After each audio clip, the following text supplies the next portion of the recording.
From the basement of Geek Public Network and the bowels of the internet, it's Friday night. You know what that means? It's the ManCave.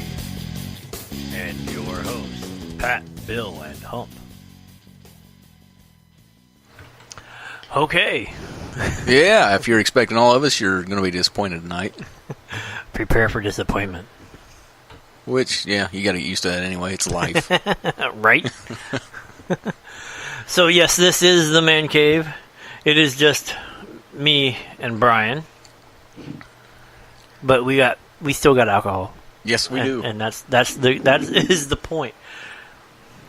Tonight we got something a little bit different. It's I don't know. I'm at a loss for this. Like it tastes familiar. I know that sounds horrible, and like, oh, I've tasted this before. Yeah, yep. No, but it's Red's Blueberry Ale. So I mean, it does have the blueberry flavor, which I like blueberries. So yeah, I was like, exactly, yeah. If you like blueberries, you'll like this. But it is. You're right. It's almost like a blueberry pancake, but not really. Yeah. It's just one of those. It's like It's got it's just a blueberry taste to it that. Not like a blueberry pancake where you taste just... It's not all blueberry, but it's not all bad either. No, it's I actually like it. I kind of dig it. But this was also last minute taste because yeah, we found what we could. We have another one coming for later in the thing with more of a. We're stepping away from some of the craft stuff to check this stuff out, but. We go back to a small brewery for the next set that we're going to try. So we're going to go with Quaffon, one of their things. And then you have a summer shandy sitting down there. Yes, which is an all-time favorite. Lemon beer. Lemon beer. Lemon a fan. Beer. Oh, yeah. I haven't found too many people that's not. I tried the grapefruit. No. I'm staying away from anything. That was a no-go. And the orange wasn't bad. See, I'm not touching orange. The orange was... it reminded me of closer to Blue Moon than the Summer Shandy. I don't ever ask my opinion on orange because I'll tell you no. Right. I don't have one. I do, but it's automatically biased, and you're not going to like it. No, it sucks. No. But I can eat those orange candy slices that have the sugar coated. But to me, those taste nothing like a real orange. So. Right. So, I don't know. What else did we see down there at the liquor store?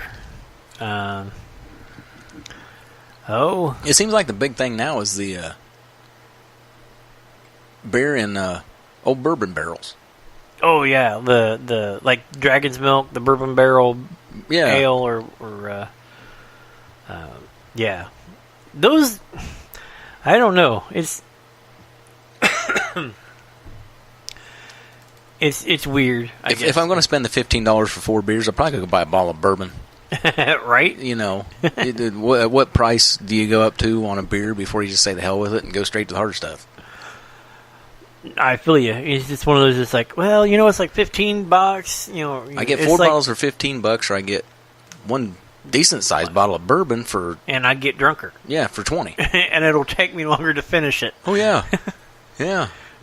I drink the 4 beers at 6% alcohol, and wondering, wow, I drink half the bottle of bourbon, and I'm talking to myself by sitting on the toilet or sitting next to the toilet. But me the next day sitting on the toilet going, God, why did I do that? Yeah. What the hell was I thinking? You wasn't. That part of the function of your brain stopped after the 3rd drink. But next week we might have Bill back because his last visit was Venezuela. He found out he doesn't like socialism. So I think he's done with the South American swing and he's heading north. Well, that's good. We needed to get the big guy back. He went overseas to be lauded as a sumo. And then the world tour. Yeah. Yeah. I think it's wrapping up. He needs to bring some of that magical stuff he makes. I was actually going to call, like, text him and be like, hey, can I swing by the place and was somebody there to let me in to grab a couple, or at least we just want to taste. We've been missing it. We're fiending. It's not that we're addicted to alcohol. We're just addicted to that stuff. Yeah, exactly. It tastes so good. And comparatively speaking, while this is a good beer thing, it's not as good as the lemon drop. No. That stuff or is the just hard to creamsicle. beat. Yeah. There's another orange. I can do that. Yeah, but it doesn't really taste orangey. It tastes like a creamsicle. Exactly. Even though there's like 2 cups of orange juice in it. Yeah, but it's cooked down enough that... See, I can't... I actually tried orange juice not too long ago and found out, no, I still don't like it. Like, No. Get this... Put pepper or something that'll kill this taste. So what have you been doing this week? We have been down in Evansville area. Oh, yeah? Yep. Back down there again. The same project? No, different ones. We finished up the little towns with the cell towers, and now we're... Oh, last one I did Thursday before coming home was the libraries in Spencer County. Running fiber for all that? Yep, running fiber optic into the building. Well, running the stuff underground so they can put the fiber into the buildings. But after that, I think we go Terre Haute. But yeah, really nothing. Didn't try anything new. Didn't do anything amazing. Didn't really do much of anything. Well, last week was a no-show because we were at Gen Con. No, some of you were Gen Con. Yeah. I had other issues. Well, stuff happens. Yeah, life happens. Yeah. But it was fun and frustrating all at the same time. Usually is when you're something like that.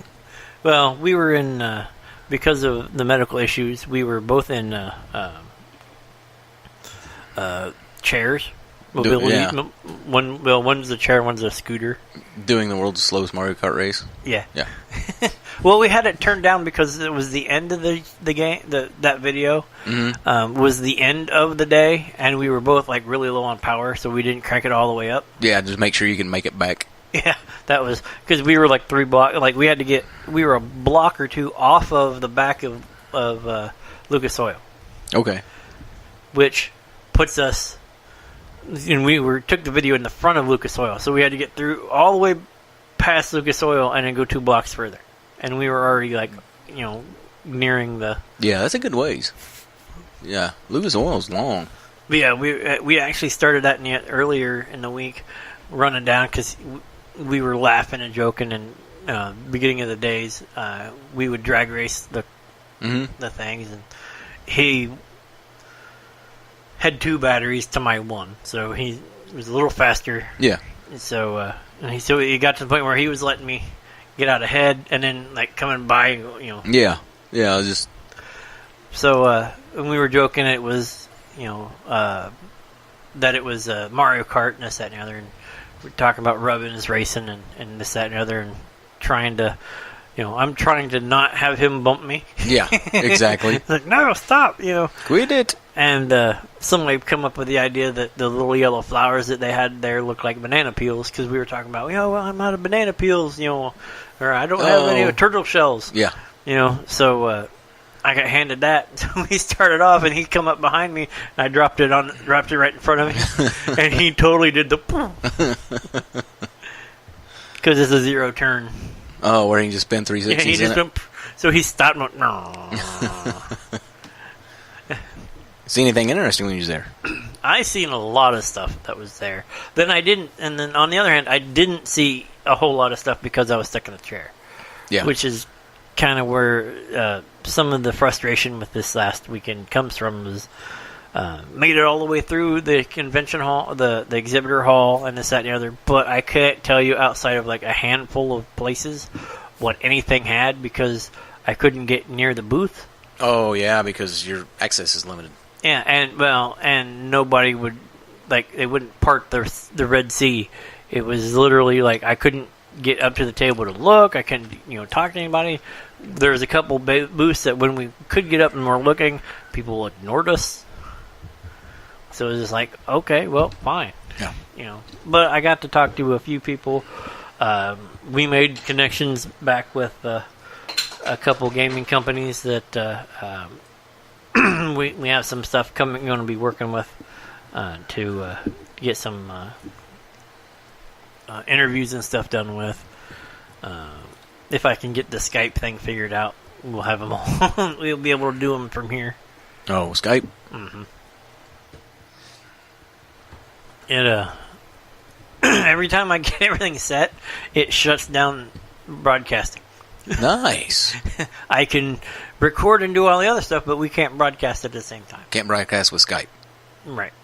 And it's just like, So when I turn off the software that I'm using, this fires right back up and starts playing again. Really? Wonder where the conflict is. It's enough to make me want to go, no. Yeah, exactly. So, because I had it hooked up one other time. Mm-hmm. Like, straight up, like, on the old computer, I had it, and it was the first time I just sat down and went, oh, it should work this way. Yeah. And everything worked, and we actually broadcast Skype over here. In fact, there's shows that I did with another person, and he was all Skype. He had a condenser mic and everything from his home, so it sounded like he was in studio. Oh, wow. But it was over Skype, and we broadcasted no problem whatsoever. No problem. And now that you've upgraded and got fancy, and it flakes. Yeah, nothing works. As the technology gets better, people get dumber. I got dumber, yeah. I think. It could be. Because it's been 4 years, I think, 3 or 4 years since when I first did that. Yeah. And never really thought about it after that. It's like, oh, yeah, that's cool. Still, and I was like, I'm looking at all these how-to videos online, and I was like, man, you know what? I wish I would have done a how-to video.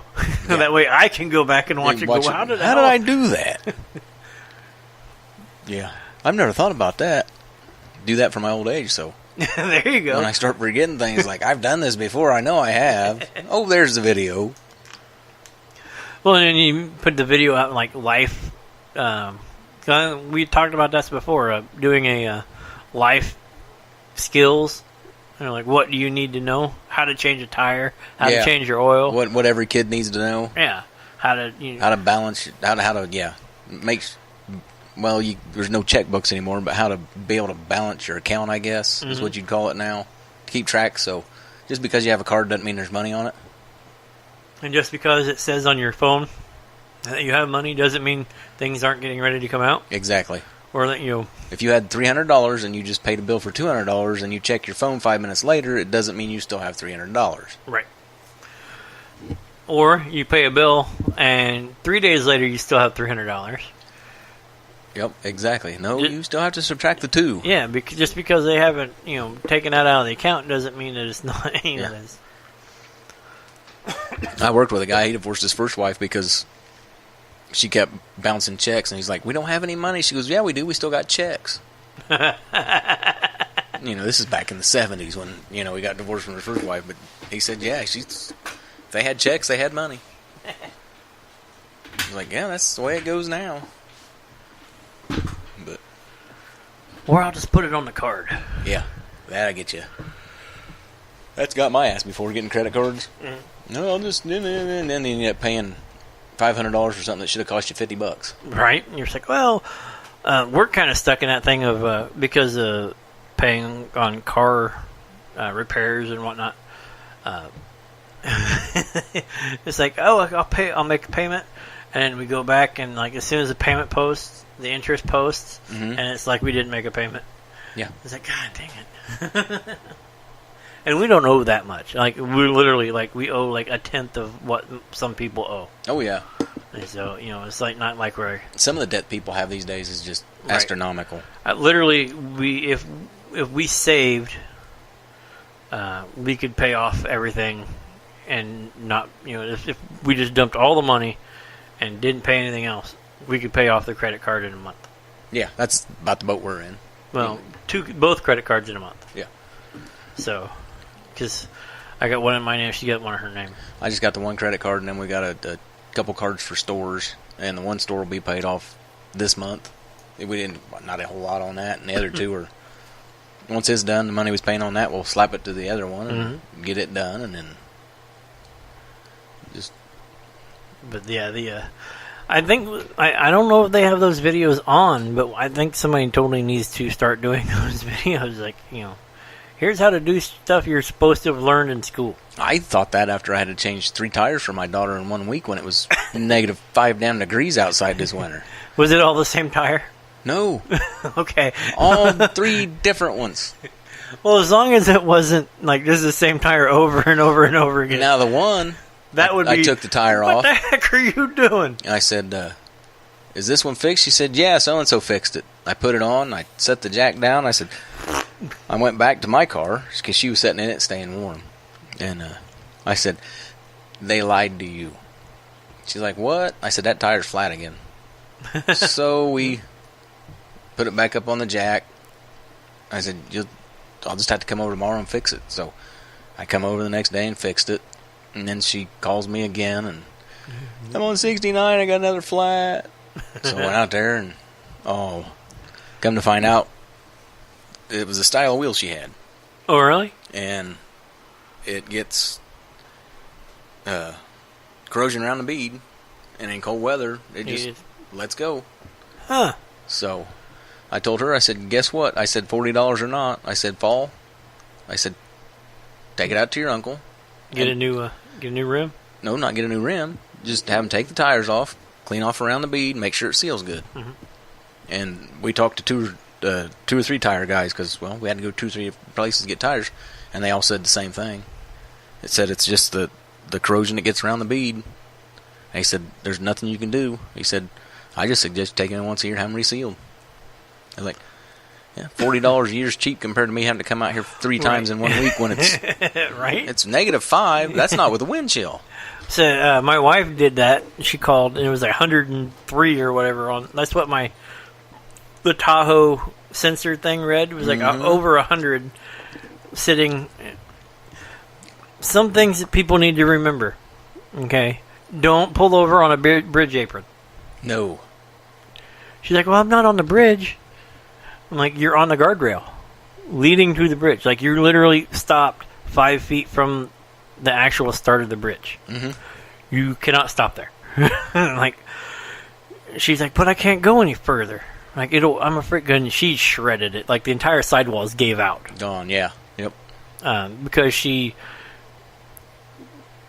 it'd go low, she'd air it up, and then it'd go low and she'd forget about it, and then she'd go back and air it up, and then and that sidewall was just gone. She hit a pothole, and it was just like that was the end of it. Yep. Let go. And I think I sent you the picture. It was just I seen it. Yeah, nothing left of the sidewall. She was like, I think my tire's gone. I was like, wait, what? Like, as in it exploded, or it went down the road and passed you? Yeah, I've had that happen. I was like, you have to be specific. She's like, no, it's still on the thing. The tire's gone. I was like, oh, it can't be that bad. I got there. It's like, oh, no, you're pretty close. But I said, you have enough rubber to move it down the thing. I said, I will follow you. Just get in, go down, and park on the edge of, past the guardrail. Yeah. Get off into the grass because it's on the driver's side. As long as you park on the cement on the driver's side, I'll be able to get everything up and get it, Yeah, exactly, yeah. Park it on the grass, half on the grass. Give me room in the Tahoe so I can, play blocker. Yeah. And, that way you can get changed. She's like, okay. And we got there, and I was like, well, I'm just going to take you to work now, and I'll come back and deal with it. And by the time I got back, it was registering 110. Oh, because it was, right in the sun. There was no shade. There was no nothing. It was just I was like, God dang it. I'll do this later. Yeah, we was down there this week, kept getting in the truck, and it kept showing 80-some degrees. I was like, you lying damn thing, all I'm doing is breathing, I'm sweating. It's hotter than 80. But so the next day it was already tagged, but they give you 3 days or whatever to move it. And so we went in there. I went to jack it up. Never had a problem with this car. We just bought the car not too long ago. And it was used. Flip it open, pull the spare out. Okay, it's a donut. You know, we're fine. Yeah. Here's the thing, and no jack. Nice. So I run to Walmart because they had jacks like 4-ton jack for $20. Oh wow, that ain't bad. And I was like, oh, I didn't pay attention. I should have got the low profile one. Yeah. Yep. And didn't. I got the one with the bottle. It was a regular floor jack, but it had the. So I had to cheat and use the rocker panel. Oh yeah. It bubbled it a little bit, but I got everything changed. Yeah. Yeah. Any car, if there's a choice, get a low profile jack. And it was just like, But so I got it up, put the spare on it, got everything tightened down, let it down, and the spare was flat. Yep. That's what happens a lot with them donuts. So I get up and I leave another note saying, hey, left to go, spare flat, going to fix the tire. And I turn around and walk, and there's a state cop talking to my wife as she's sitting in the Tahoe in the air conditioning. Oh, yeah. And he was like, you spare flat too? I said, yes. And he goes, I said, we're taking the tire and doing, getting it, whatever. I just wanted to make sure people knew, you knew that we weren't. He goes, I'll make the note via the radio. Nobody will bother you. He goes, tell you what, I'll pull out and you pull out ahead of me. Yeah. That way I'll basically block traffic so we can leave. And then, yep. Yeah. I was just getting in the truck. He was like, oh, just go. Because it was open. So I went in, felt weird, like, took off. Yeah. And here the cops like, just go. And I'm like, oh, flooring it almost. It was like kicking dirt and whatever. But most of them are decent guys. And he followed us all the way to the place to get the tire fixed. That's cool. Just to make sure that we got there and everything was. So. But yeah, we went to, well, of course, when we get hers done, we go to one tire place, and he's like, well, we can't help you. Our machine's down. They're supposed to be in somebody to fix it. And it's like, well, where else can we go? So, thank God Pendleton had 2 tire shops at least. Right. So, we got that fixed, and then, but no. Like I said, I did get pulled over this morning, though. Got a warning, because everybody's going way too fast on 9 towards Marion now. Oh, How fast were you going? I was going down that big hill before you get to 1550. I looked down, I was running almost 70, so I let out. But to keep up with the traffic that was in front of me, I know I was probably doing 65 because that's what everybody seems to think the speed limit is now. So instead of, I was just going with traffic instead of looking at my speedometer. And, well, I was the third one in a row, so I was the last guy. I was the one that got pulled over. Right. Like I said, he was real nice about it. And I was like, I'm sorry. I'm just going with the flow of traffic. Yeah, I didn't try to make any excuses. You going a little fast? I said, yeah. I didn't make any excuses, so. Most of the time, if you just say, yeah, not paying attention. Not paying attention. Things happen. My favorite one was, I was working security down in Indianapolis, and I was living up here. And our security uniforms were almost like the blue police uniforms. Yeah. I mean, that's the same uniform, badge, everything. The only thing you could tell was, it said security instead of police officer. But it still looked like a police, because we were Marion County Special Deputies. Okay. Which meant we had police powers while we were on client. Yeah. I could arrest you. I could give you a ticket. I could do all that stuff. Yep. As long as I was on client property. Yeah. So I'm like bebopping down the road after a 12-hour shift working in a section like on Post Road and whatever, where they're putting in a new warehouse area. Oh, okay. And I don't know how many times I had to run off guys who were with their daughters. Yeah. Quote unquote.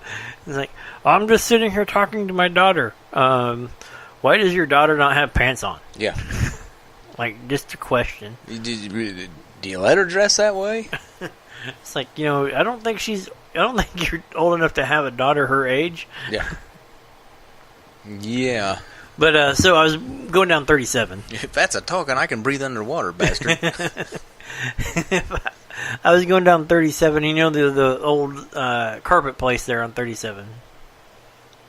It's like nothing, and then there's a couple buildings, yeah. like a carpet store. And it's been 20 different things in the last 20 years. Yeah. Yep, I know what you're talking about. Blow past that, not paying attention, cop sitting there. And, of course, lights fire up, and I look down, doing like 85 miles an hour down 37. Yeah. Of course, it's, like I said, 12-hour shift, just like 4 o'clock in the morning. I'm just ready to go home. I'm like half asleep. I pull over, and he walks up to the thing, looks in, and doesn't really pay attention to anything, like the patches or anything. Just looks at the uniform. Yeah. And starts laughing. I was like, what? I said, what's the he starts laughing. I said, what's the matter? And he goes, you scared the shit out of me. I said, what? I'm sorry. He goes, no, I was sitting back there taking a nap, and all of a sudden, like you blow by, and then the radar detector goes off, starts yelling, and I scared the crap out of me. You woke him up. I was like, oh, I'm sorry. I said, sorry, I wasn't paying attention. I kind of zoned out. 12-hour shift, just want to go home. Yeah. And he's like, keep it under 100. And just turned around and walked away. And I was like, I looked down and said, was it because I was honest with him? Or he thought I was a cop? Yeah, no kidding. Well, yeah. We was working downtown Indy. There's a square mile downtown Indy where you actually have to have a police officer to do traffic. They won't let you have anything else. It has to actually have a police officer with a car. We're sitting there, and he didn't have direct traffic. We still had to have him there. And he sees this car drive past us, and he looks at it, and he says, you guys ain't going to need me for a few minutes, are you? I said, no, we're on this road right here. We won't be taking anything into traffic. He said, well, I'll be right back. So he jumps in his car, and he takes off, and gets down the road a bit, and he pulls a guy over, and he comes back later on. He says, yeah, we've been looking for that guy for 3 months. He just happened to drive by. That sucks to be him. So he just jumped in his car and went and faced it. Yeah, we said, we've been looking for him for like 3 months. He just happened to drive by when I'm working here. He said, what's the odds of that? Well, I said, you can hang out with us more often. Yeah. Maybe you'll find more people. Ain't no reward for that, is there? Like Crime Stoppers? I collect people. But that's the one that I couldn't play if she was going to be here. Oh, yeah? Yeah. I'm going to play it at the break. Oh, just okay. Because. I'm assuming that it's just us, so. Yeah. You don't have to worry about being smacked. No.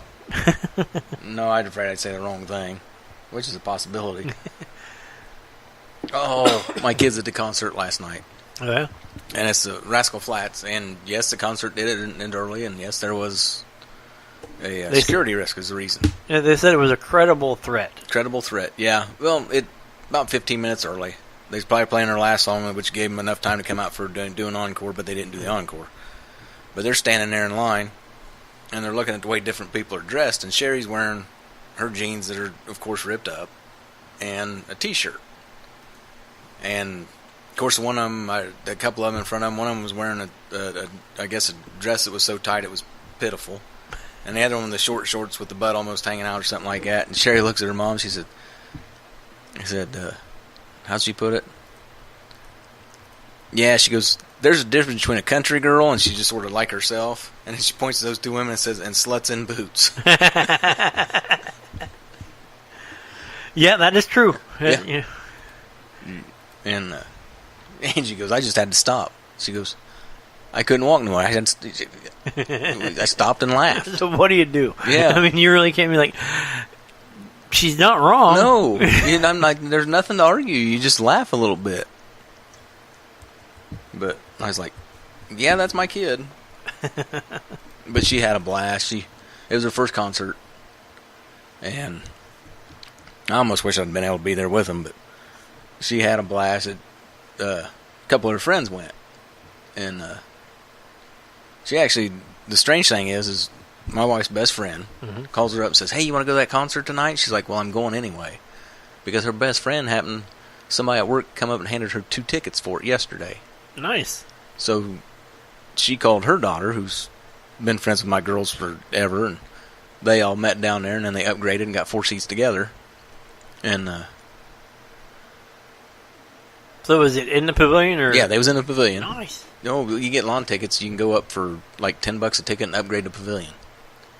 which isn't a bad deal most times. Heck no. And but the daughter was videotaping Sherry when a guy she wanted to see first come on stage, and her eyes just got real big and her mouth opened real wide, and it's like that was just it's the first time she'd been to a big concert like that, and I guess she was singing along through the whole thing, and now she wants to go. They're going to be at Wright State University, and Dan and Shay, I think's their name, in Ohio, where her aunt and cousins live. Right. So now they're planning on going to that, and it just so happened the lady in front of them said, "Well, hey, I'm going to be at that one too." Said, "This is where we'll be sitting at," and wrote down everything for her. Said, "Come find me and say hi when you get over there." But, you'll be surprised at some concerts. mm-hmm. You'll find the people that are like really cool hanging out with, and you're like, hey, you're like friends for the concert. Oh yeah, type deal. And I was sitting there drinking with a cop last concert I went to, the Rob Zombie and Korn concert. Mm-hmm. And we sitting there and we upgraded and we're sitting there. Hell, we're all drinking. Hell, he's a cop. He's probably hammered too. Yeah, but we was all having a blast and bullshitting, and he's a big Slipknot fan, and he just sometimes you get stuck with next to some really neat people. That is true. I mean, I've never had. I mean, I've had. I see because we went to the very first time that on the Motley Crue farewell tour. Yeah, the very first one, which was horribly mixed for those guys. Like, Alice Cooper sounded amazing. The whole show was awesome. Heather was like, "I love Alice Cooper." And we got to the Crew. We got like 3 or 4 songs in. And it was just so horrible. Like, you couldn't hear him sing. Yep. It was off. Everything was kind of... The last Korn concert we went to, it was not mixed for Korn. And it was just like... Whoever set up the board did horrible. It was just like, okay, okay. I was like, okay, we're going to leave because we can't... this isn't even cool. So we started to leave, whatever. But we had some really cool people around us. Yeah.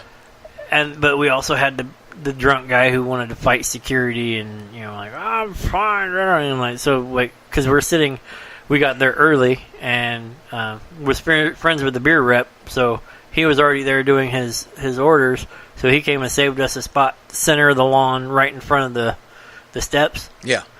And so we sat down and we were like right there, dead center. Everything was perfect. Everything sounded, before they got on stage, everything sounded great.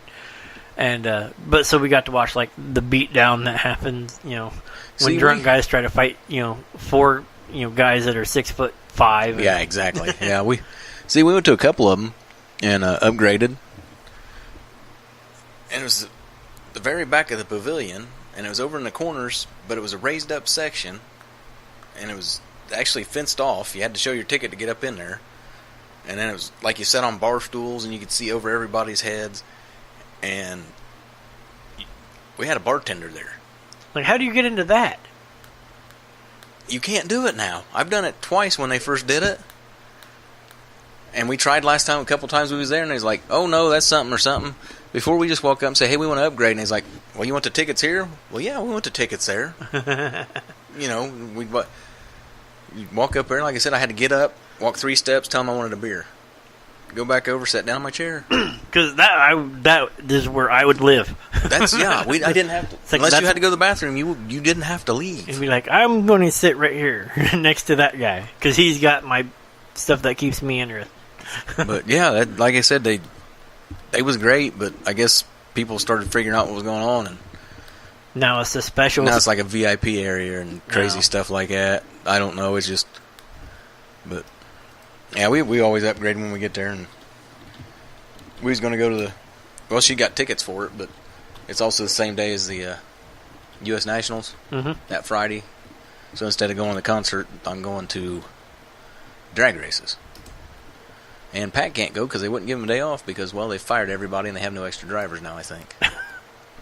But I think he's already got September cleared, which would be a good thing. My daughter started working, or she'll start at Anderson University for the food vendor or whatever it is. Mm-hmm. It sounds like she's going to be working at the Chick-fil-A there. but it's still through Anderson University.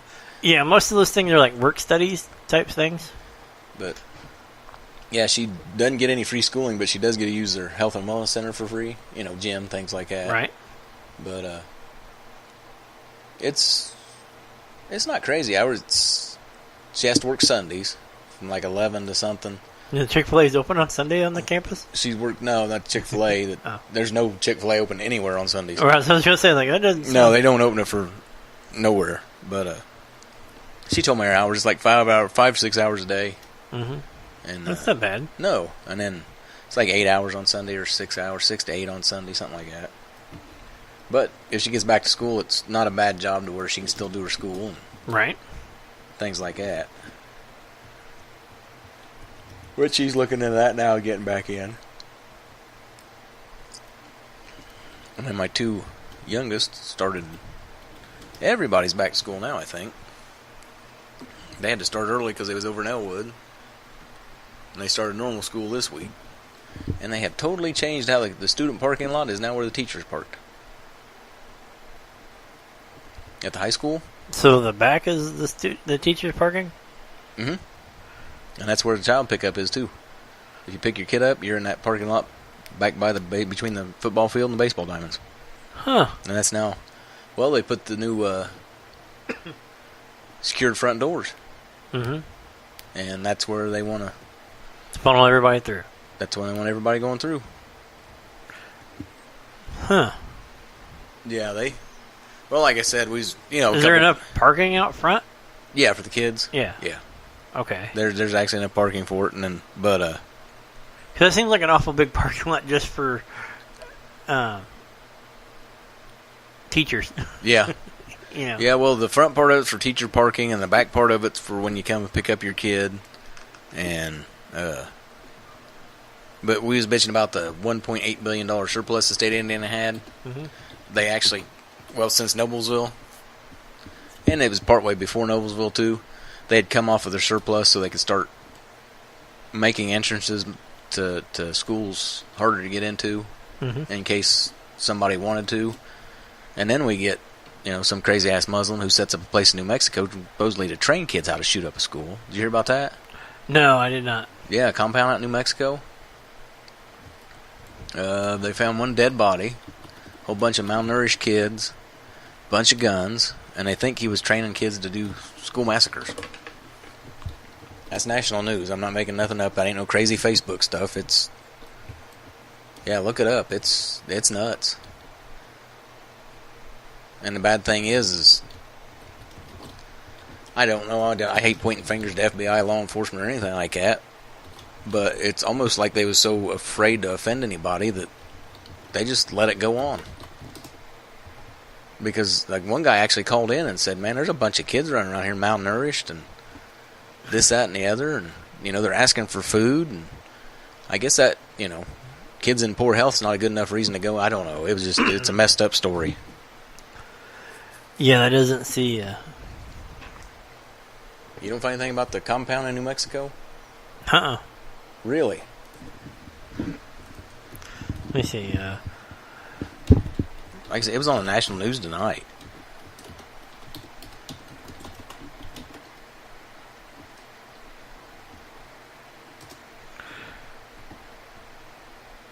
Oh, there it is. Okay. I had to type in compound because that's what everything popped up on. Yeah, that's what they call it. If you look at it, I mean, he had tires stacked up around everywhere, and it looked like a little terrorist organization that you'd see over in the desert, except for it was here in the desert. But you listen to some of the interviews about the people that lived around there, and it's like, how the hell they never come in here and did anything before? And, it's bad enough the sheriff's office in the county or wherever it's at is refusing to answer questions to anybody because they all want to know, how the hell did you let this go on? Because nobody wanted to check it out. I think it's the PC bullshit. Well, we don't want to go out there and offend them. Right. What if they're just, What if it's just a holy organization and they're having summer camp, Who cares? If they're having summer camp, then they're having summer camp. You did your job, you found out they're okay.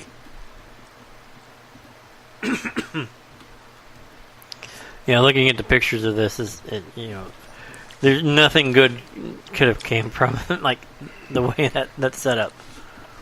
Yeah, if any normal person would have drove past that and thought, "What the hell is that?" Yeah, there's no. I mean, and then the cardboard sign that says "Warning: No trespassing." Yeah, because that doesn't. No, there's nothing about that place that throws up any red flags at all. Like, no, really? What are you thinking? Oh, that must be the safety wall for the pool.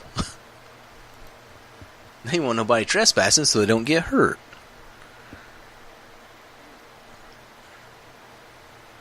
But I don't know. Like I said, I hope it's not just... Everybody's too worried about hurting somebody's feelings. Right? Like I said, if you walked in that place and found out, hey, it's all on the up and up, great. Yeah, good. At least you know what's going on. Mm-hmm. But they think what happened finally is they think that the guy who ran the place kidnapped his son. They think he killed his son. They said they found human remains on the property. Huh. Yeah. Like I said, they're being pretty tight-mouthed about anything right now, but...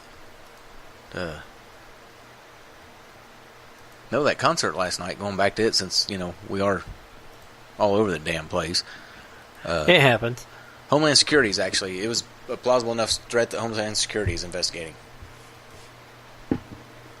Oh, yeah? Yep. Yeah, they said local, county, and or county, state, and Homeland Security's investigating whatever happened at Deer Creek. I'm guessing anybody's listening to this old enough to remember what the hell I'm talking about. Hopefully. Because I can't. Ralph? Ruoff. Okay, that's the name of it this year. Yeah. I just got used to calling it Clips, and they changed the damn name again.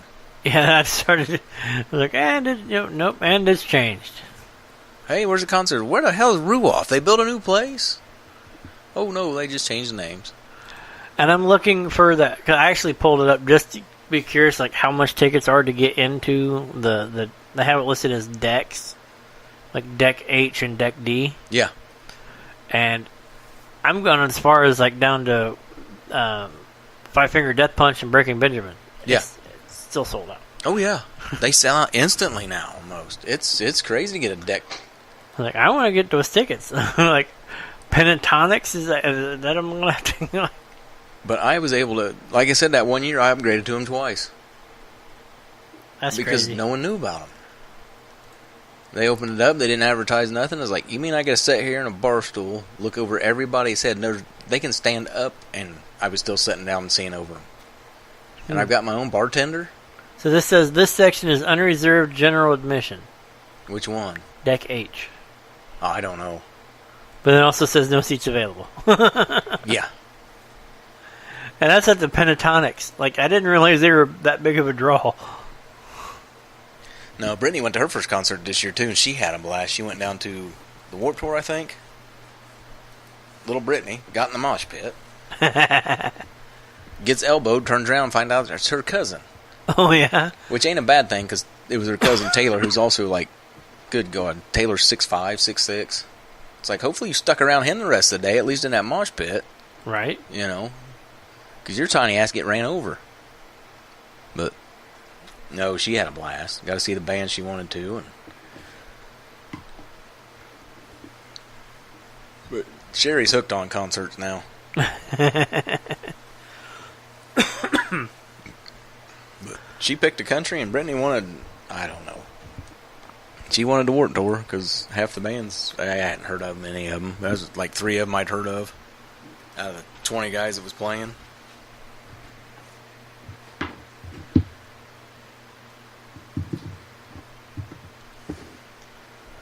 That's how it is most of the time nowadays. Yeah. Yeah, hell, the old bands are doing their farewell tours. Skinner's last tour. And I was looking at Ozzy's No More Tours Tour 2. 2, 3, 4. He's sharing like 6. But it is that time. We're going to step away real quick. We'll be back after some kind of music. Yeah, we'll pay our bills. Yeah, time to pay the bills. My brain shut off. I don't know why. But we'll be back. You're listening to Geek Public Radio, the station that wonders, if the Force was caused by midichlorians, why aren't bad guys just drinking Jedi blood like space vampires the whole time?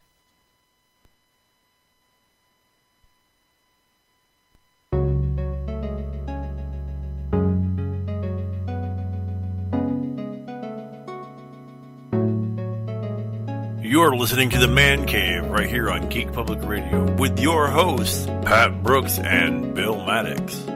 You can find out more by checking out the Facebook page, facebook.com/GPR The Man Cave. And now, our hosts, Pat and Bill.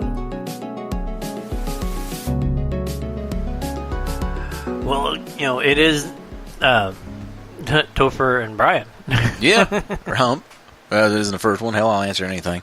Most people call me asshole. Well, I had to rephrase that because, Pat humping Bill, or Bill humping Pat, doesn't sound as good as, Yeah, that's, no. No. Well, it sounds good. It sounds funny. Yeah, well, it does sound funny, but talking about that leads to the LBGT, whatever, how many syllables you're using now. I don't know if it's a Facebook thing, so I normally don't bring things up, but supposedly they want pedosexual recognized. Have you heard that? Only pedophiles want pedosexual. Exactly, but I mean, honestly, is there an actual group that's trying to get NAMBLA? that? Well, NAMBLA's been around for years. I don't know what Marlon Brando's got to do with anything. But... North American Man Boy Love Association. Yeah, but I actually I had a disagreement with one of our city leaders. Yeah. And I had threatened a small act of vandalism on their vehicle. Mm-hmm. I said, basically, he was running his mouth about something he didn't know anything about. Go figure. Yeah. And it was something that I was actually actively, we were sponsoring the event, we were doing all this stuff, I was the one in charge of everything, and he came out and was like, well, this, that, and the other, we're like, how do we know who's, gonna watch, the quality of this and that, how do we know that they're not gonna show porn, and because it was an independent film festival. Yeah. How do we know, independent film does not mean porn. Yeah. It just means it's not a major studio. Right, and he was going off and trying to block it because he was like, "How do we know? We're not gonna show porn to underage kids." First of all, I'm a parent. I'm not gonna, Yeah, allow stuff like that in. There's certain things that we, it's independent film. A lot of the independent film from Indiana is either really cheesy, zombie movies or drama stuff, or there's a lot of good movies that come out of Indiana, but they're all, they're labeled independent because they're independently financed. They're not coming through a studio. And so I threatened him in a roundabout way. I said, I told a few people, I said, one of these days I'm going to get a NAMBLA sticker and put it on his car. Yeah. And take a picture of it and send it to the newspaper. Yeah. Now Sundance, that's Robert Redford started that, right? And that's based on independent films? This is independent. It's a film festival. The Sundance Film Festival. I think Robert Redford started it, right? So that the independent, smaller guys could have a place to show off their stuff. I don't know if he started it. But he's big in it now, ain't he? It was actually started by the company Wildwood, which was Robert Redford's company. So yeah, you can basically say But it was Robert Sterling Redford started. Van Wagen, Yeah, but but there was the guy who got it going and whatnot. But he was the head of Wildwood, which was Robert Redford's company. So the CEO of Robert Redford's company got it going. So I'm pretty sure that Robert Redford had a say in.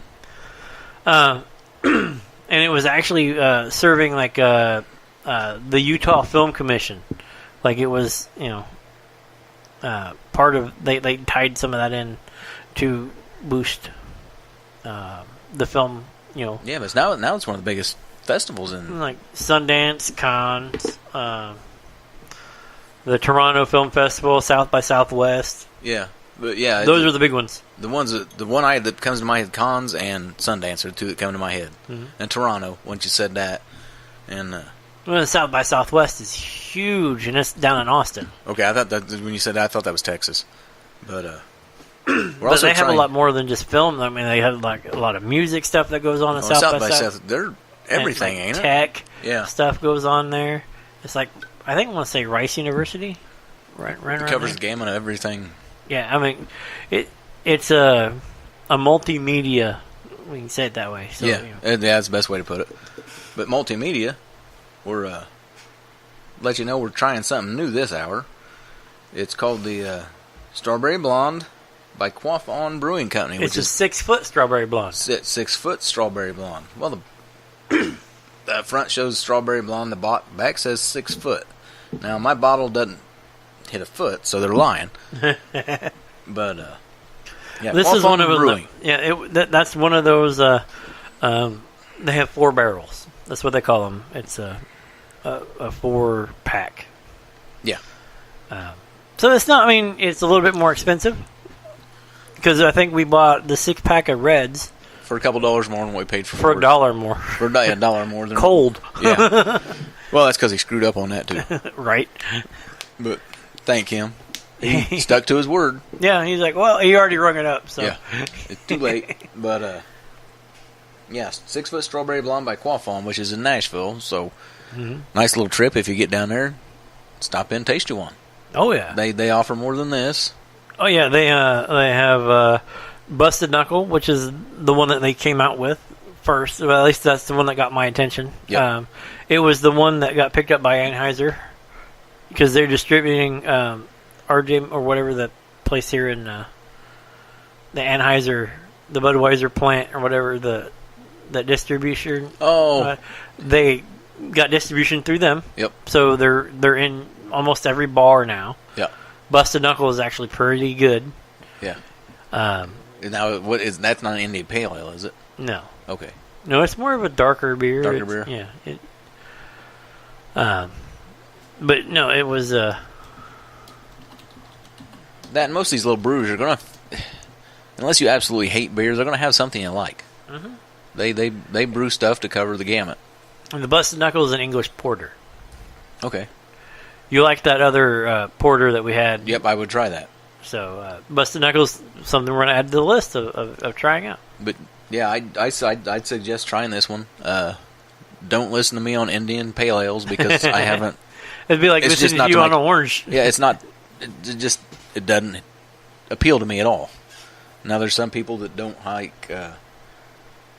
Well, blonde is actually a classification of beer too, Yeah, and it's some like people can't stand that. 6-foot blondes or a 6-foot blonde, which they have it on tap here, just at our neighborhood bar, is halfway decent. I like it. I'm a I fan do. of it.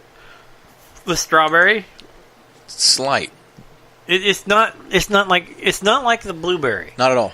in the sense of like because that was like blueberry. Oh yeah, instant. Yeah, like blueberry pancakes. Yeah, it was That's the only way to describe it. If you bite into a blueberry pancake, you know it's a blueberry pancake. or a blueberry Eggo or something. you know? Exactly. Like, Yeah, it has that. It's almost like an artificial blueberry taste. more of a candy. Yeah. Yep. Where this is, it's a faint taste of strawberry, Yeah. Yeah. but it's still a nice crisp beer. Yep. I'm enjoying it. I can definitely tell you that. As I stop and take a drink. Mm-hmm. It says American Blonde Ale brewed with strawberries. Yeah, but they didn't go crazy. Like I said, it's not an overpowering strawberry. Just No. a hint of it to. It kind of reminds me of the cherry. Yeah, you just get Yeah. a slight cherry. Yeah, it was just enough to make it go Yeah, and take some of the bite out of what the rest of exactly. the beer. It changes the flavor just enough to where, to me, that would attract more people than just a straight blonde. Mhm. And I think that's what they was going for. Right. It changes the taste just enough to where you, I like that. You were talking about making the trip to Nashville. Yeah. That's Nashville, Indiana, down in Brown County. Yep. Beautiful. There is another place that's really close if you want to try to take that trip. Yeah. Fairmount. Really? What's up there? The the Grains and Grills. Yeah. They have their own brewery up there. Okay. Now, last I heard, they was awful proud of their food too. Yeah, it's a little expensive. Yeah. But now I still haven't heard anything. I haven't talked to a bunch of people with Oak Brothers Distillery in Anderson. How is that? I have not been there.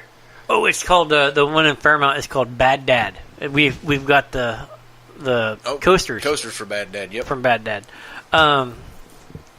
And if I remember right, they were up at the Anderson on Tap, and we didn't have any, like, that wasn't one that stood out like, oh, that's horrible. In fact, we had very few going, oh, God, that sucks. Yeah. Because little Sonny made the point of walking up saying, give me what you're most proud of. Yeah. Give me your best beer, and everything. We actually enjoyed pretty much everything we drank there. Yeah, see, now when I was down south and we stopped at that place and did the tasting thing, and I asked that guy, "Is there coffee in this one?" And he said, "No, that's the chocolate. Somehow chocolate turns to coffee in beer. I don't know. It's the cocoa or coca, but plant." He said their other place said their most popular beer was that dark beer. Mm-hmm. It didn't taste bad to me, but like I said, I don't know. I've been drinking beer for years. I've just never, I guess what you'd call aficionado, where I'd sit back and snort the shit and swirl it around my mouth. If it tastes good, it tastes good. If it doesn't, it doesn't. Right. Yeah. But I've gotten to the point where, because, growing up, it's like beer's beer, but you start when the craft brewers came in and you're able to get more different flavors and being able to try different stuff. Yeah. It made me realize, I was like, oh, I totally need to try. I'm like, it's like Pokemon. I got to catch them all. I want to try them all. Recently, now that we've tasted more of the small ones, mm-hmm. and it's like, man, there's a lot of different tastes out there. Mm-hmm. Back when I first started with the beer, it was, your basically the big three. Well, yeah, Miller, Budweiser, and Coors. And then, hell, when Miller Genuine Draft come out, that was a big thing, because hell, that's the first new beer you'd heard about in years. Right. And then, oh wow, Rolling Rock. Mm-hmm. And what's funny is like nowadays, people are like, oh, look, you have Little Mickeys. Yeah. Yeah. I remember Little Mickey's been around forever. Yeah, Mickey's Big Mouth. Like, I want one of those. The little bottles with the big... Yeah, well, you could get a case of them for like $16 at the place we was at just earlier tonight. Right? And I was like, wow, Little Mickey's. I honestly hadn't seen them forever. Put it this way, my mom, who hasn't really drank like that since before she had me. Yeah, remembers Little Mickey's? Was like, oh, Little Mickey's. Yeah. Yeah, Little Mickey's been a... It's like really, and she's like, that and PBR. That was what we always drank. Little Mickey's and PBR. Now PBR is making a big comeback because of colleges, because they kept it a cheap beer. Yeah, because you can go into a college bar and get a $1 can of PBR. Well, the 6-pack there tonight was $5. Right, so you're just like, here's $1. Or what I would do when I was broke, like, hey, here's $20. Tell me when I'm done. Yeah. Well, I remember going to Muncie on $1 pitcher night. And getting hammered for $2. Yeah. $2 or $3. Like, okay. Yeah, I'll start me out with 2. And those were the drinkable pitchers. Uh-huh. Yeah. You just walked around with a pitcher. My favorite was a place called the Warehouse, which is the whole building's torn down now, and they have the Brothers Brewery there, which is actually pretty decent. Not great Muncie? Food. It's in Muncie. Hell, the places I probably went in Muncie's no longer there either. They might still Chug's be. still there. I think, yeah, the Chug's still there. Yep. But so I was like, we walked. It was one night I was working on a paper that I needed to get finished, and a transformer blew and knocked out our entire block. Yeah. like no power, so I had no way whatsoever to do any homework. Yep, and they're not going to change one of those out fast. Right. So I was like, what am I going to do? I can't watch television. I can't, and I didn't have the generator at the time, or else I would have just plugged the generator in and watched TV and laughed at everybody as I had internet and all this. But so I was just like, what, I walked outside and this mass of people started walking past. Yeah. Everybody who lived in the block. Power, yeah. And I was like, they're like, hey, we're going over to the warehouse. I was like, okay, I don't have a whole lot of money. It's penny 32-ounce cups of Natty Ice. Oh, wow. For a penny. Yeah. I was like, I got $2. I got $2, yeah. It's Natty Ice. It's going to take me a while. Yep. But literally, I sat down $1, and they went, haha, right. They handed me back 25 cents. And I walked back home. Yeah. But by the time I got home, I was there all day. Yeah. By the time I got home, the electricity was back. Yeah. I wrote my paper drunk and got an A on it. Oh, yeah. See, I went to college for a year, and we went to... I write better drunk. Yeah, well, I went to more than one party, but I went to one party. It was a fraternity that wanted me to join. And, of course, there was some guys from around here that lived there and stuff. And first they hand me this cheap-ass beer. And then we start talking. I'm talking about the things I've done and drank this, that, and the other. And next thing you know, I'm shooting Bacardi 151. And after I took that shot, they decided I didn't deserve the cheap beer no more. I got the good stuff after that. I was like, I guess they figured I knew what the hell I liked. But, yeah, that one guy looked at me and said, what the hell are you getting that cheap shit for? Get him the good stuff. But, yeah, I don't know. Maybe I shouldn't talk about shit like this. Why not? Because my kids might listen. Oh, they're going to hear. They're going to hear worse. Oh, they probably. Yeah, I'm pretty sure of that. You know what your dad did? Yeah. Think, hush. Well, a lot of them, yeah. I still talk to a few of them people. Yeah, of course, I talk to those people's kids too. So that's a two-way street now, right? You tell on me, I'm telling everything. Well, no, this is where I'm along those lines. When you kind of get in a conundrum. My son, it turns 21 in like a couple months. Yep. And he's already drinking. I can't really, and it's like, I don't want you to. You don't live under my roof. You're not getting it from me. You're not getting it from I don't know how you're doing it. I don't know. I don't want to know. I said, you're not driving. You're staying at places, and it tends to be out in the country, so nobody's drinking and driving. Nobody's doing whatever. Yeah, my oldest, along the same lines, she wasn't 20. She's 22 now, but she wasn't 21 yet. Out in the country at a bonfire. Mm-hmm. Fight with a boyfriend or whatever, and she decides she's going to get... Her and one of her friends called the friend's brother to come pick them up. He says, well, can you get a ride to here and I'll meet you? So they find a guy who's sober, and he's driving them there to meet. Well, the guy that's sober runs a stop sign, gets pulled over by a cop. Ooh. Yeah. My daughter and her friend both get a underage drinking charge. Mm-hmm. Probably didn't help. My daughter puked on the cop's shoes. That might have... I think that made him to... But like I said,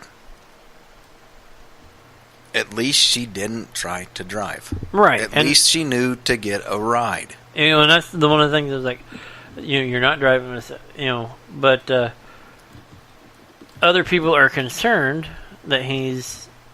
Doing it too much? He's drinking and this, that, and the other. And, I tell him that, I tell him what I can. Yeah. But I also look at it like, I know the people who are telling him that he's drinking too much and what they were drinking when they were his age. Yeah. And it's just like, I can't, and I look at me and like, I in high school, driving back, like getting drunk at buddies' houses and waking up in my truck, which was a 5-speed stick shift. Mm-hmm. So apparently I drove okay because I didn't throw the clutch. Yeah. I didn't burn the clutch out of it. Exactly, yeah. So I made it all the way home, passed out in the car, and that's how I got busted. Like, if I would have just went into the house and went to sleep, like, nobody would have... You'd have been fine. Yeah, but I, like, passed out in the truck. Yep. I only did that a couple times before I was like, oh, this is retarded. Then I just stayed wherever I was at. Now, see, But, you know, like, I can't... He actually has it in... You know, he doesn't drive. He doesn't go anywhere. They go to a place. And they stay. And they stay. And that's, you know, and they enjoy themselves, whatever. And he's like, I turned 21, it'll be awesome. I said, yeah, it's awesome for a week. He goes, I know. It'll become boring and whatever. And I was like, yeah, just don't do anything stupid like I did and get arrested for, you know, providing alcohol to a minor when she's sitting in a bar and you meet, like, going to the bathroom. She's coming from the bar. I'm coming out of the bathroom, and she's like, here, hands me money, says, buy me this. I'll go use the restroom. I'll, you know. Okay. I think that night, me and the couple guys were sitting there, had drank almost a case of beer between two people. Yeah. And I was like, okay, fine. So I bought her the stuff. It was sitting on her table. She came, sat down, grabbed it, and, like, oh, and then she got up and walked away. Yeah.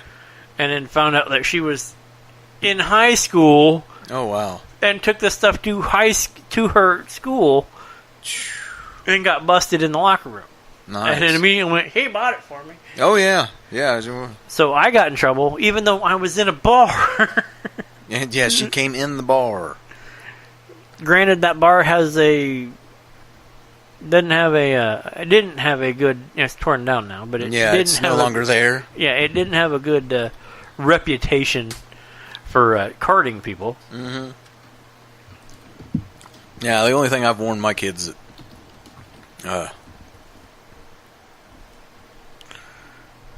but I learned that lesson. So, like, at 21, literally, like, 2 months into the age of 21, I went to jail. Oh, yeah. See, I had a... no, I'm not going to tell this story. But oh, go ahead. I just told him myself. Yeah, the fake ID. Go ahead, tell it. Yeah, I had me one. Used it a couple times. It worked. But no, the only thing that...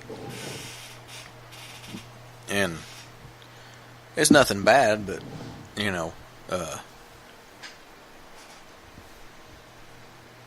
like my oldest one's like, you know, kiddo, that there's been alcoholics on both sides of the family. Oh, no, we've had that talk. Yeah. I was like, you know, I said, despite what most people who only show up for shows will tell you, like, the only time that I actually drink is when we're either on the show or it's a vacation thing. Like, we went down to Gen Con. Yep. I had 1 or 2 beers a day. Yeah, I don't. But I didn't... It wasn't like 4th of July, for instance. It's not like that. You know, my dad was an alcoholic. I don't wake up in the morning and have a beer with my Fruity Pebbles. Exactly. I know beers with Cheerios sucks.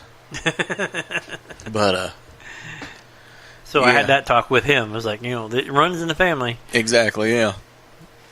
I ain't saying you're doing nothing wrong, kid. Like I said, but when that becomes a priority over paying bills and shit like that, I said, you need to step back and look at life. And it hasn't for her.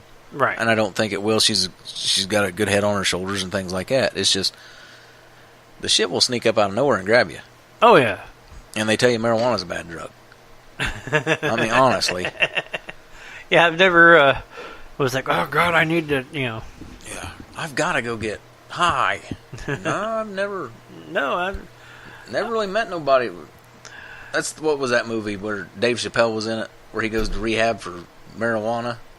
Was it the... How High or... Half-Baked? Half-Baked, yeah. I suck dick for go-go. You ever done that for marijuana? You know. But no, like, you know, so I looked at him and was like, look, you know, you just got to watch out and be careful because you know where you came from. I can take you to a guy who didn't pay attention. I can take you to his grave. In fact, you're named after him. Yeah. So just be careful because... You was related to Rick James?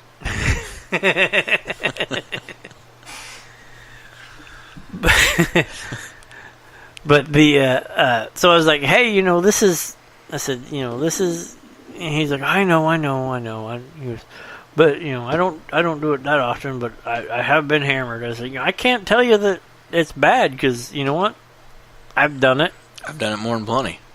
But some people it grabs a hold of a whole lot worse than it does in others. Right. Well, but that's what I was telling. I was like, there's nights that, I think back of the stuff that I did in Ohio, because the funny part of that is now that the statute of limitations is gone. Yeah. Yeah. Now that I can talk about it, they gave me probation, like monitored probation. So like I needed to be there like every other week or every week and do all this stuff. It's almost like a drug court. Right. Yep. So they're like, you need to come in and do this. And I said, but I got a job in Ohio. Like, I was literally getting ready to leave. Yeah. They said, well, if you pay all your fines and stuff up front, then we'll just do a phone call every month. You can still go. I said, okay, cool. So I paid my fines, got in the car, drove to Wright Pat or Dayton, Ohio, or Fairborn. Yeah. Yep. And got a job. I didn't have one. I just literally went up there and said, hey, I pulled into the Taco Bell and said, hey, my stuff is at corporate. I'm marked as like a definite rehire. I've had all this stuff. I have all of my stuff done. Can I get a job? They said, well, hold on. They typed in my stuff into the computer and went, yes. When can you start? I said, I need to move back. I need to move over here from Indiana. I just needed to make sure. They go, okay. So I went over to my buddies who was stationed at Wright Pat, and I was like, hey, do you want a roommate for 6 months? He's like, what do you mean? I said, I told him what happened, and I said, I told him I had a job here, so I came here to get a job. He laughed at me. I said, kidding, he's like, yeah. And I crashed on his couch, and we ended up getting a bigger apartment, a 2-bedroom apartment and whatnot, and it was a pretty good 6 months, but in that 6 months, we would drink 2 cases of beer a day. Yeah. All except for one beer. It was a case apiece. And we left one beer, so we'd wake up in the morning when he didn't have to report for duty, crack that beer, take the headache away, and then go buy 2 more cases of beer, and then that was what we did while he was off duty. See, I never got to that point. I mean, I'm 21 years old. Yeah, exactly, yeah. On a military base. Yeah. It was like, that's what you do. And I left there. I came back as soon as everything was done. I came back, moved back down here, and didn't really touch anything like after that. I was like, okay, well, I'm not,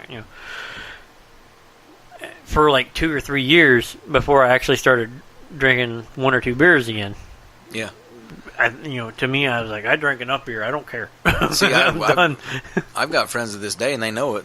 If once they start drinking, that's it. They're going to drink till they're passed on the floor, or, See, I'm allergic to hangovers. And, well, they just know that if they take one drink, that's the end. They're getting hammered. And they're smart enough to realize that I shouldn't drink. Right. They haven't had to go to rehab, but they know that. Well, I mean, there's self-realization when you wake up in the gutter so many times. Exactly.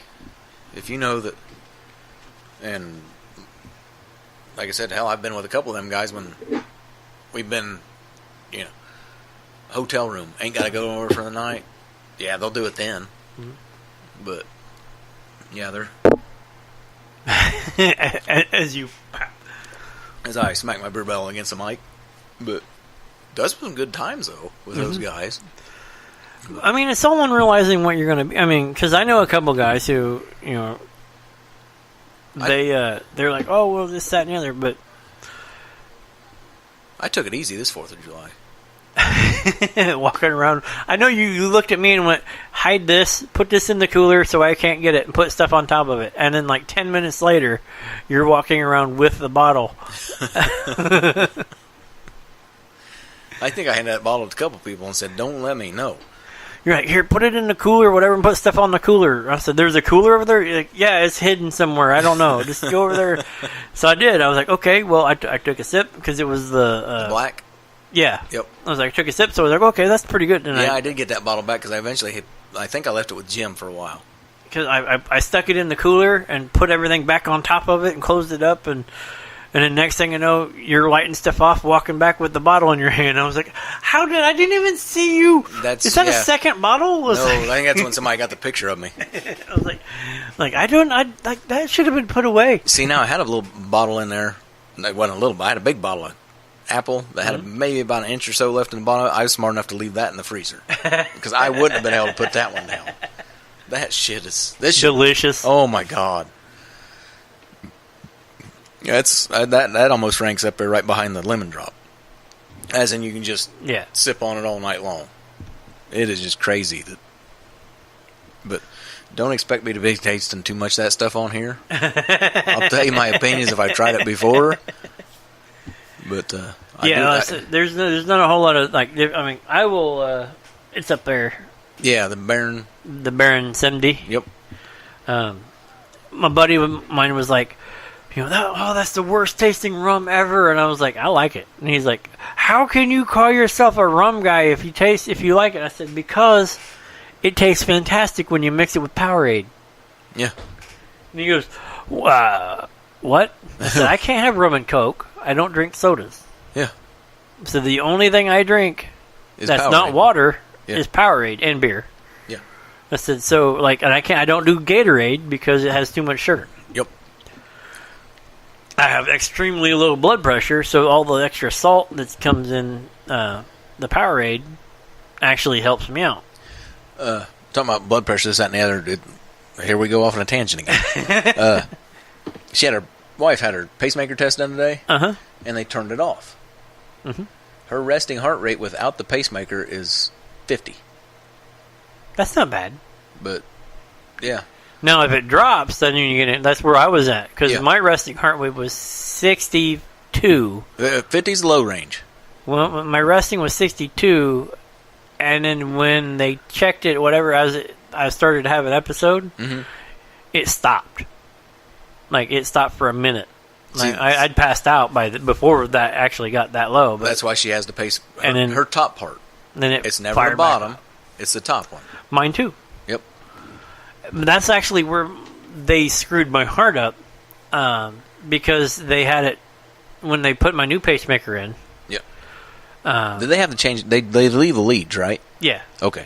Because I told her, I said that was the biggest thing on the healing process. I said if they got to put a pacemaker in you, in a year or two, I said it shouldn't be that bad. It should just be that incision. Yeah. What it is they go right back over the incision, and then pull it out, put your stuff back in, and then it's just an incision waiting to heal. Then, right? I mean, you'll still have some limitations for a little bit, but nothing like when they first put the leads in. No. In fact, when I first got my first pacemaker in '99. A week later, I was back under houses, running air ducts for action. Oh, wow. A week later. Of course, I was 19 years old. Yeah. So it was just like, to me, it wasn't anything bigger than getting a tattoo. Yeah. It was like, so I'm stitched up. That's why it's all big and blown out. Yeah. Rather than a nice small scar. Yeah. Because I was retarded. Yeah. Yeah, I know she was on a weightlifting limitation for a month afterwards because they wanted the and it wasn't the incision necessarily. It was they wanted the leads to set. And I said if they with mine, I think they actually did the whole screw thing. It wasn't just the clamp the ones that just clamp on whatever. Yours was a little bit different then. They actually screwed it down into the. Yeah, I'm not sure how hers was. I just know because that I was the really thing. Active. I was out doing stuff. Well, she was, she was young when she was in early 30s when she got hers, but, yeah, like I said, she was. I had to go back, and I was like, I have 4 years left on this one, and then I gotta go back. Yeah, she. This will be my third coming up. This will be her second one, but like I said, they talk about changing the battery, but now. Well, now you can change the battery. Because before you had to change the pacemaker. Well, they're saying that she might get hers changed because hers, like I said, it was one of the really early ones for the MRI safe ones. So it somehow doesn't, and yours might be the same way because they can't do things with the computer on the computer with it, or it's. Well, see, now I have the one that they can do all those. They get I've known from the moment they put it in how long the battery is going to last because Yeah. it will tell you. And the one that I had before, like they said, well, you still have good thing. I said it'll take. They said 10 years. Yep. And then like year 11, they said you're still good. You're 12. You're still. It took 14 years for my first one to need changed. Oh wow. So I was like, well, hopefully, and there's like, and the batteries are great on the next ones. You'll be fine. No, it's going to be about 10 years for the second one. I was like, what is this? Yeah. And they said, well, the way it's because the usage went up. Yep. And it had to be. It's part of it was because when I got the second one put in, is what screwed my heart up was it was only supposed to beat on the top because of the timing was like 500 milliseconds or whatever, like it would fire, then fire. Like there was a bigger pause than what it should be, so it was pacing the bottom chamber, and it shouldn't have. Like once we got it set to the way it should be, like I'm not pacing in the bottom, but they happened for like 4 years straight. Oh wow. And kind of messed up the way and made things weak and whatnot. And then on top of that, just my regular health issues escalated a little bit, and now my functionality is low. Yeah, she had hers done today, and like I said, they could tell that it was all just the top side. Mm-hmm. But yeah, she had that checked out, and of course, I love when they check it out because it feels like a roller coaster ride when they shut one side off and then paste the bottom, and you're like, it's like your stomach kind of drops. It's like you're going down a roller coaster. She likes the part where it's like, let's see how fast we can make this thing go. So it's like you ran a marathon in a minute. Right. I come home. I always come home when it's not on. I come home and I go to bed. It's like I'm going to take a nap. Yep, that's what. Well, she got done with it, and we had a little bit of running around to do. And then as soon as we got done from running around, she come home and automatically she went upstairs, laid down, took a nap. But like I said, when they test the thing, they put it. They ain't lying. Oh, yeah. They put it through its paces. Right. No pun intended. No, none at all. But yeah, she's put a pacemaker through its paces. Yeah. Let's take it on. Go from all the way up to turning it off. They haven't turned it off on me because they're afraid that that it's just going to go ding ding bump. Yeah. No, they turned hers off. I don't know how long today, but she found out she needed one because she's blacked out a couple times over a week's time, and it got to the point where I was doing it about 3 or 4 times a week. Yeah. And I was tired I actually stopped buying glass coffee tables and end tables because I'd fall through them. Oh wow! But I still got scars where I just. She just got lucky. The guy in the emergency room said that sounds like your heart, so he hooked her up to a machine, and it just happened then. She was talking to him, and then she passed out, and it's like it's because her heart stopped. Like that's good. Well, you go fix that, right? But yeah, it wasn't until they were doing their stuff, and it wasn't until I had my first heart attack. And they were like, we need to address this. Yeah. It's like, you think? Yeah, no shit. I'm not even a doctor, and I can tell you that. Like, oh, really? But, I did a lot of... That actually, because it happened to me so young, it is what actually made me do half the shit that I did. Yeah.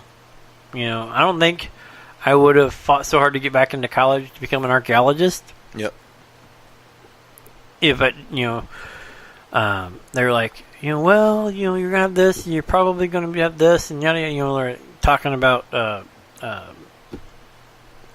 eventually needing open heart surgery, like having to have it replaced and whatnot, like a heart transplant.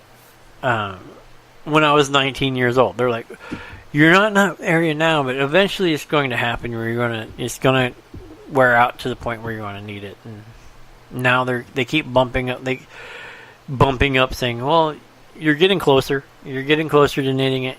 Yep. We're not going to put you on the list yet because you're fine, but you're getting closer.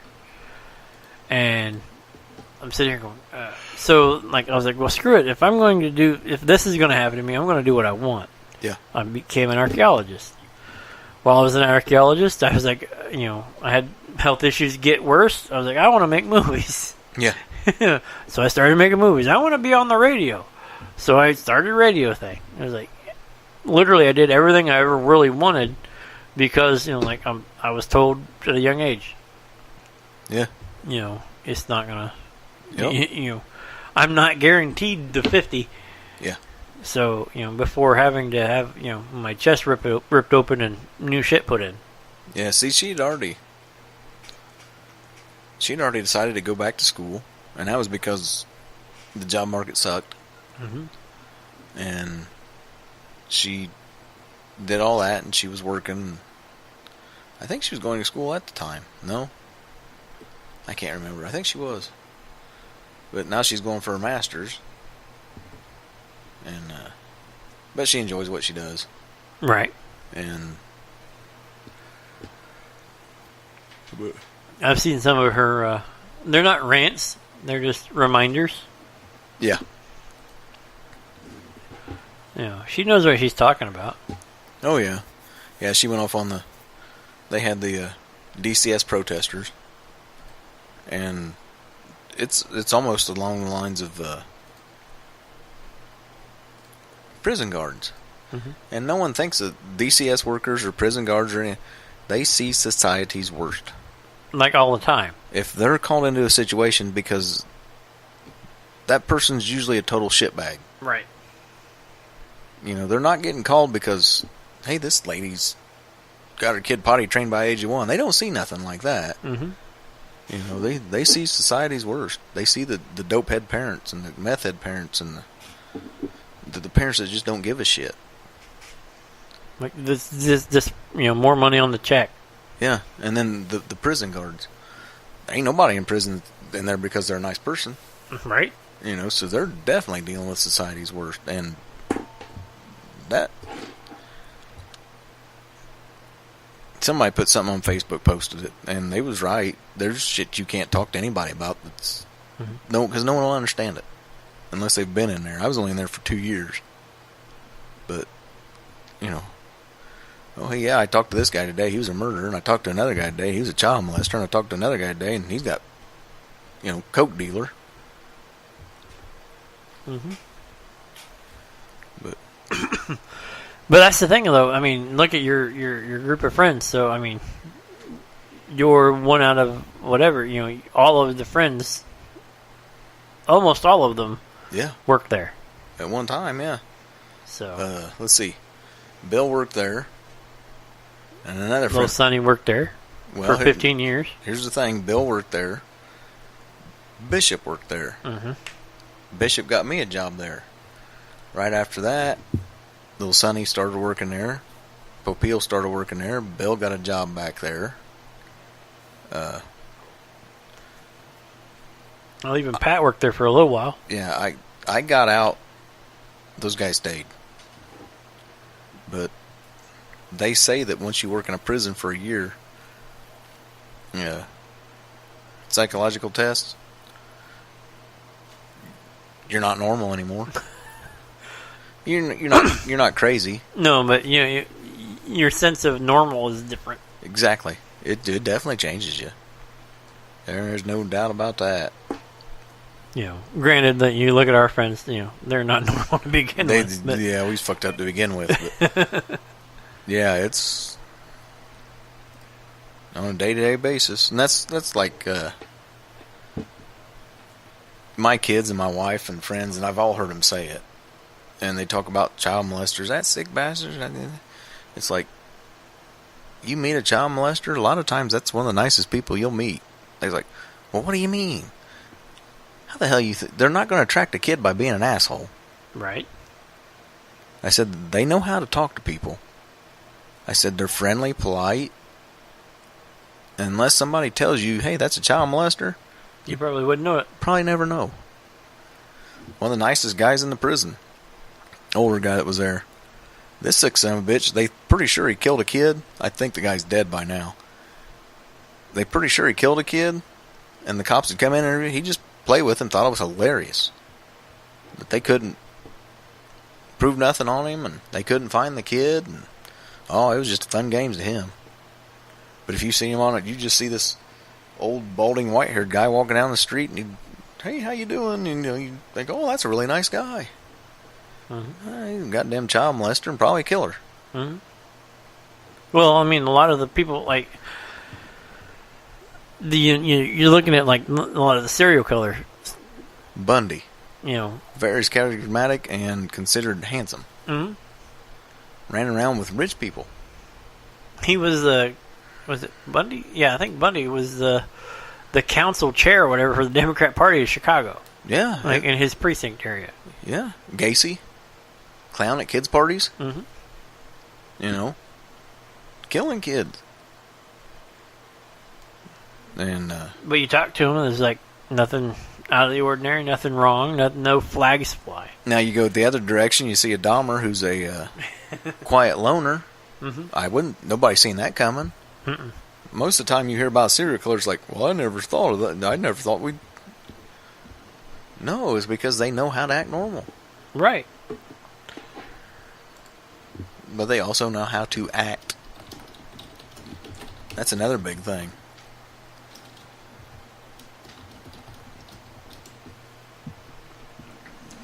But most of them was made sick at an early age. True.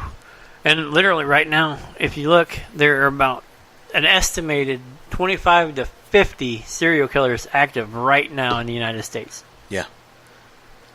Yeah, I think Dahmer was the oddball. His parents was both still married. I don't think he was abused as a kid. The only thing he showed was torturing animals. Yeah, he was just odd growing up. Yeah, he was just odd. He did show the torturing animals, I think, was the only sign that showed up on him. And no, I think his parents... we did the serial killer show.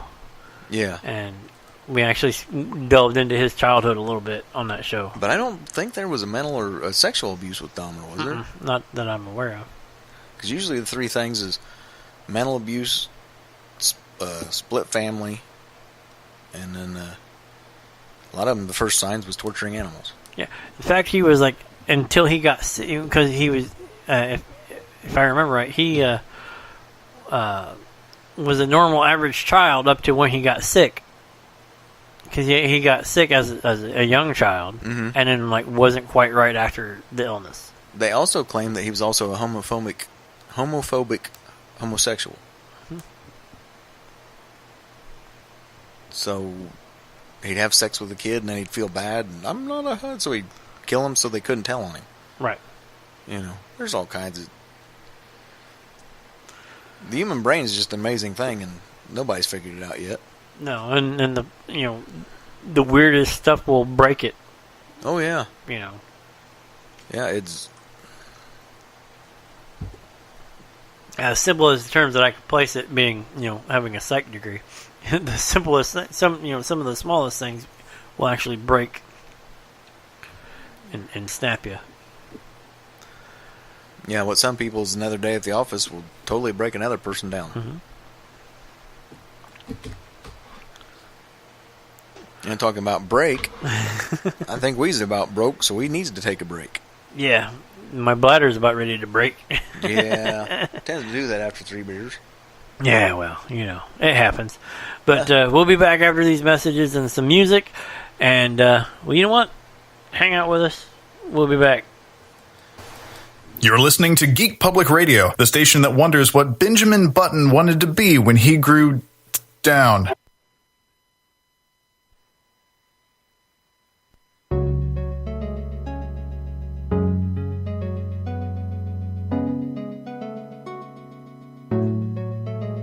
You're listening to the Man Cave right here on Geek Public Radio with your hosts, Pat Brooks and Bill Maddox. You can find out more by checking out the Facebook page, facebook.com/GPR The Man Cave. And now, our hosts, Pat and Bill. All right, we're back. And we have a guest with us.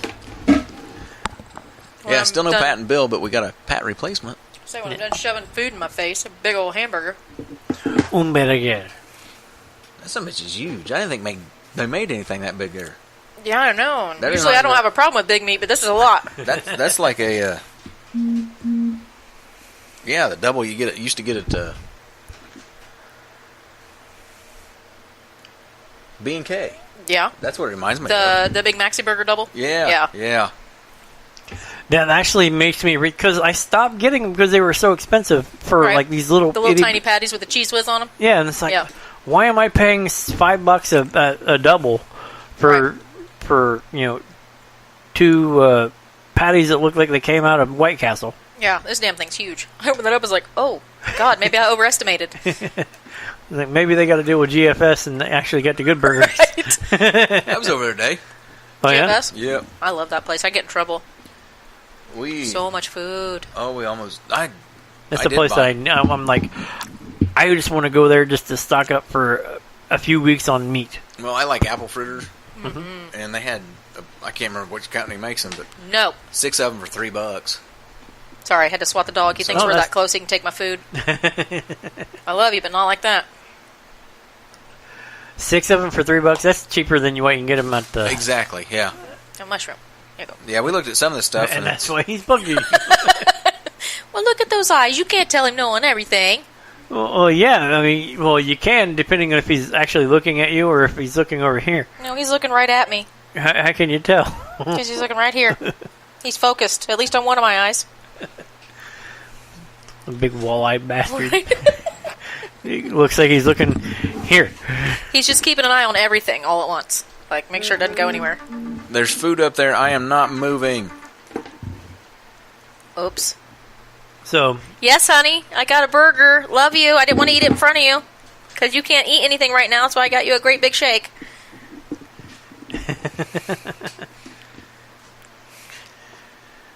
Hey, this is something that you can eat now when you get one. Just because you're sick doesn't mean she can't eat, fucker. You need to get over that. Just think, like, when you get better, what's waiting for you? Not a Gordon burger. Little cheesy-ass cheeseburgers all you getting. Lucky your ass gets a walking taco or something. I got mushrooms, too, honey. Love you. No, I thought about actually making walking tacos for game day. Like, it's easy. You're getting a whole bunch of the small corn chips and stuff. The corn, the whole the box of those. Like, here's a blonde nanner story. Oh God, this is gonna be good. Yeah, made taco meat. Can't find no shells or nothing. And Nanner's like, we ain't got no chips. I said, use the Doritos. Doritos. I said, what the hell are they? Nacho cheese tortilla chips? Yeah. Oh, I'm like, my God, Blondie. And she ate them and loved it. Mm-hmm. Heather, she's something. Her first thought was, why would I use Doritos? Right? They're corn chips. They just have spices on. Nacho cheese spices. Hell, it goes with tacos. Heather made Doritos taco salad. Ooh. And it was amazing. Like I was like, I don't like. Like, why have I never met you before? It's like, I don't know. And it was like, huge bowl of it, and it was gone. Like it was like, one of our big metal bowls. Mm-hmm. You're like, never mind, it's gone. It was demolished, and there was only like 5 of us here. Oh yeah. It was just like gone. Yeah, we. And I was like, that doesn't really. I'm not sure that's gonna taste really. It doesn't even sound good. I took a bite and was like, oh yes, it does. I don't know who this was meant for, you or me. Both. Bet me ass. What am I betting it on? I'm not sure who that comment was made for. Is that for me or is it for Brian? and which part? The burger or the mushrooms or the fact that you only get a tiny little cheeseburger? I don't know. You got to specify, darling.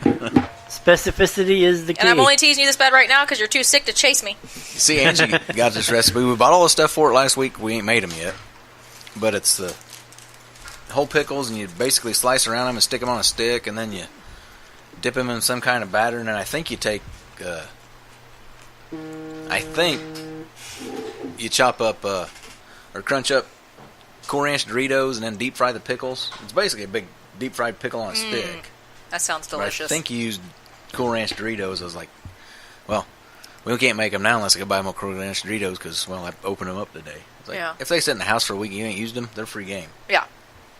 in my house, Cool Ranch Doritos, I'm the only one that eats them. So yeah. Really? Mm-hmm. You like them pickle, but I think it tastes. He's like Cool Ranch Doritos to Patty's like, whoa.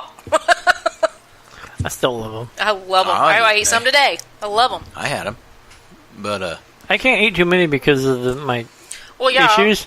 Like they cut the shit out of. Well, I have a ton of teeth, and they still cut the shit out of me. They're sharp. You're right between your teeth, or up in the roof of your mouth. You get that one that turns sideways and jabs you in the top roof of your mouth, and it's like, I'm done. Jesus Christ, what's this medieval torture shit going on? Reverse vampire shit. I by myself. God damn it, I'm supposed to enjoy this, not fucking right? brain damage. I got staked. What, Bo? It was a mistake. Did you say steak? Right.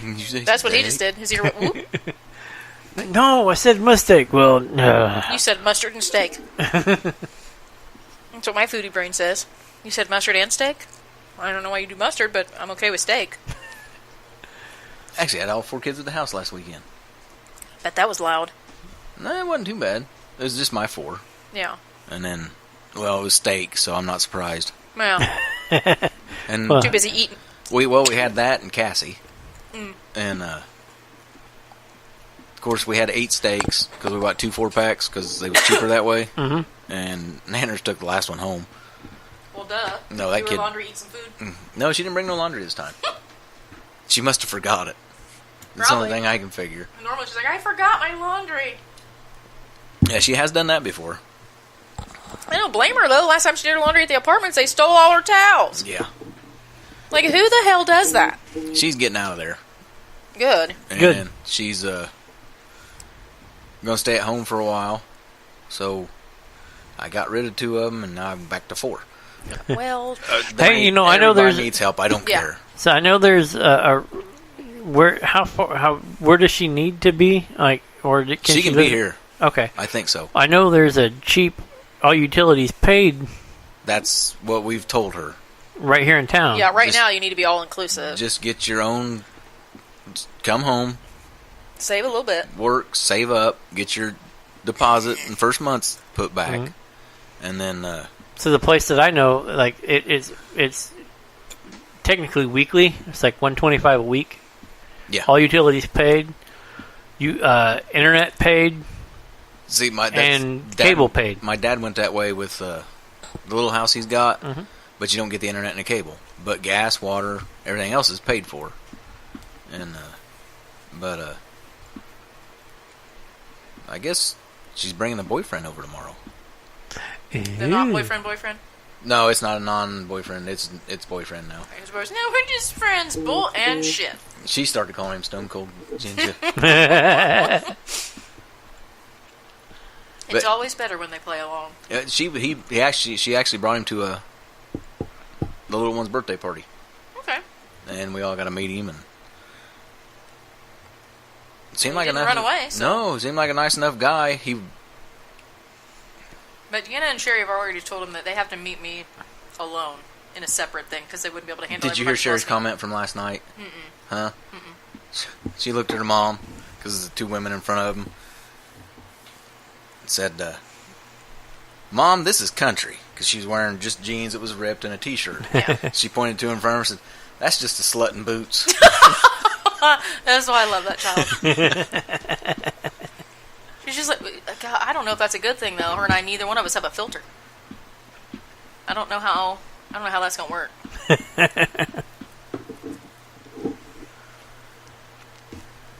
It'll work fine for me, just not for everyone around me.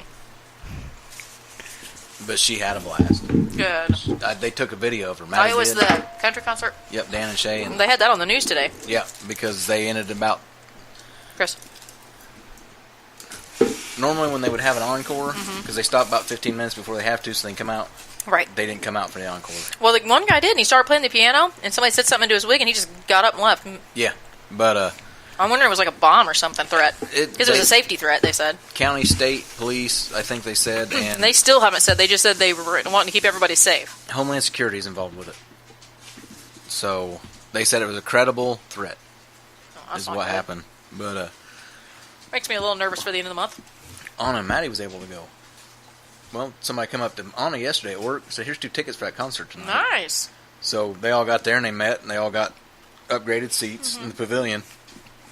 So Maddie sat back and was holding her phone, and she videotaped Sherry when that Dan and Shay walked out there, the one Sherry liked. Sherry's eyes got real big. She fangirl, didn't she? Oh, yeah. But I guess she was sitting there, she got into it, and she was singing all the songs. You can hear her on some of the videos Angie took, but she had a blast. Now she's going to go to, her and Cassie's going to go watch them over at Wright State. Oh, there you go. But the lady that sat right in front of them, and she goes, we still don't know her name to this day. But she told Sherry, wrote down what section and what seat number and everything she's going to be in. Says, come see me if you go. Aw, so that's cool. Yeah, but Somebody you kind of know. Yeah. when you're there.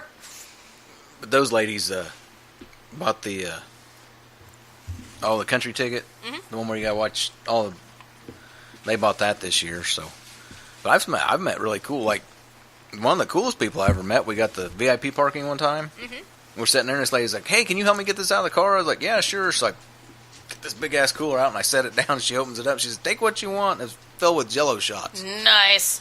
She goes, yeah. Score. We was talking about Jello shots, and my daughter decided to make them. She goes, I'm never going to use all those. I said, well, I'll help you. Right. So me and Angie was doing Jello shots, and they was doing Jello shots. Yeah, we'll and work on other it. People was doing.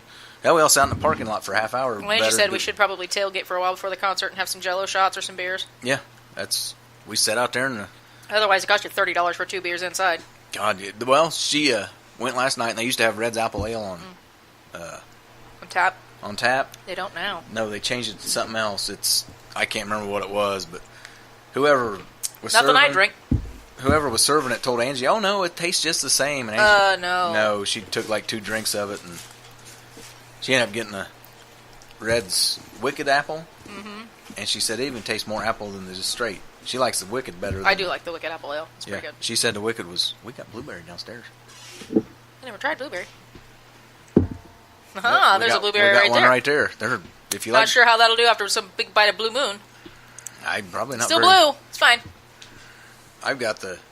Oh yeah, I forgot. I'm drinking another one. It's a summer shandy. Leinenkugel. It's I just Leine. about called it Is the that a Slim Shady. Leinenkugel? It's a Slim Shady. Yes. That's after you've had 12 of them. It's Slim It's a Slim Shady. Shady. And he won't stand up no more. Fell the hell down. Ain't nothing standing up no more. Nope.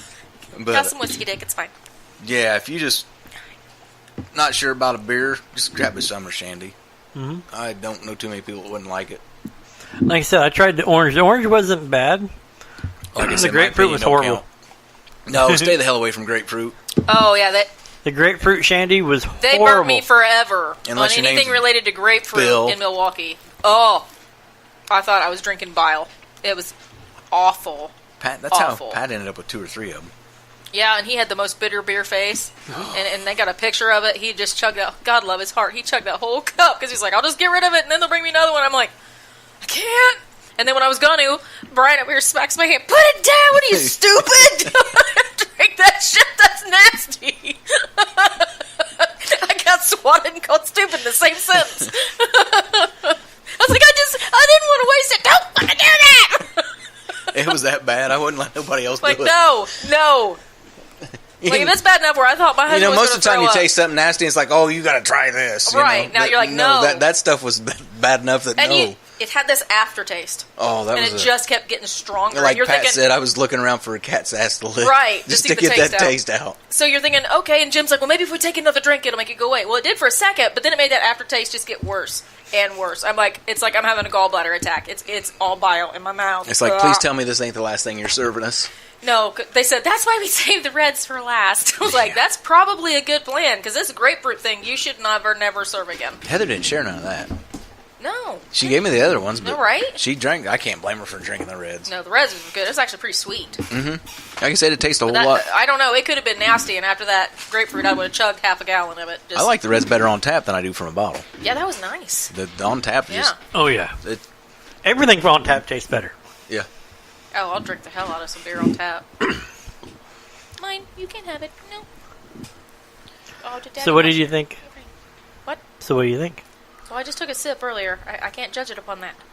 I was trying to get the ice cream flavor and cookies out of my mouth a little bit. I drank a whole damn bottle of it. It's good. The best way we could describe it was sort of That like... is. It doesn't even taste like beer. Uh, It tastes like a wine cooler. We sort of...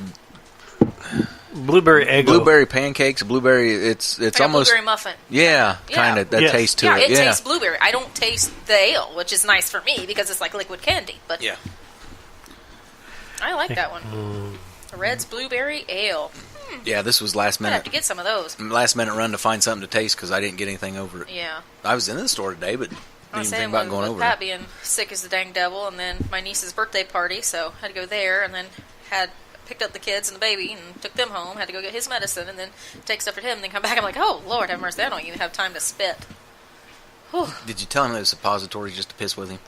No, but it was almost as bad because he's like his throat is so swollen and He sore. can't swallow. He can't eat anything. Like he's having trouble drinking water and tea. Is why he's dehydrated. Oh, wow. And they give him these antibiotics. There are these capsules. Huge. That are, Oh yeah, which I I'm hate like, that. do I need to put it in applesauce? I'll smash it.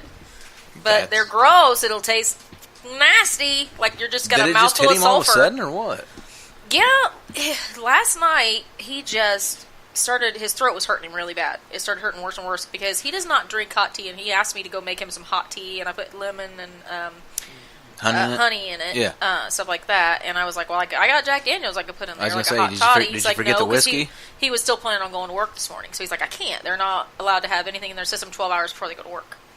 So he's like, don't put that in there. So I'm like, all right. That would one shot would have been gone within an hour. Right, but he did that, and the last couple days I've been watching him because he told me he's like on my lunches at work. He said I was so like I couldn't keep my eyes open. I had to take a nap, like and so exhausted. And I'm thinking that should have told you right there something was coming. Something's coming on, yeah. But last night it just hit him, and about 2:30 in the morning he was running 102.4 fever.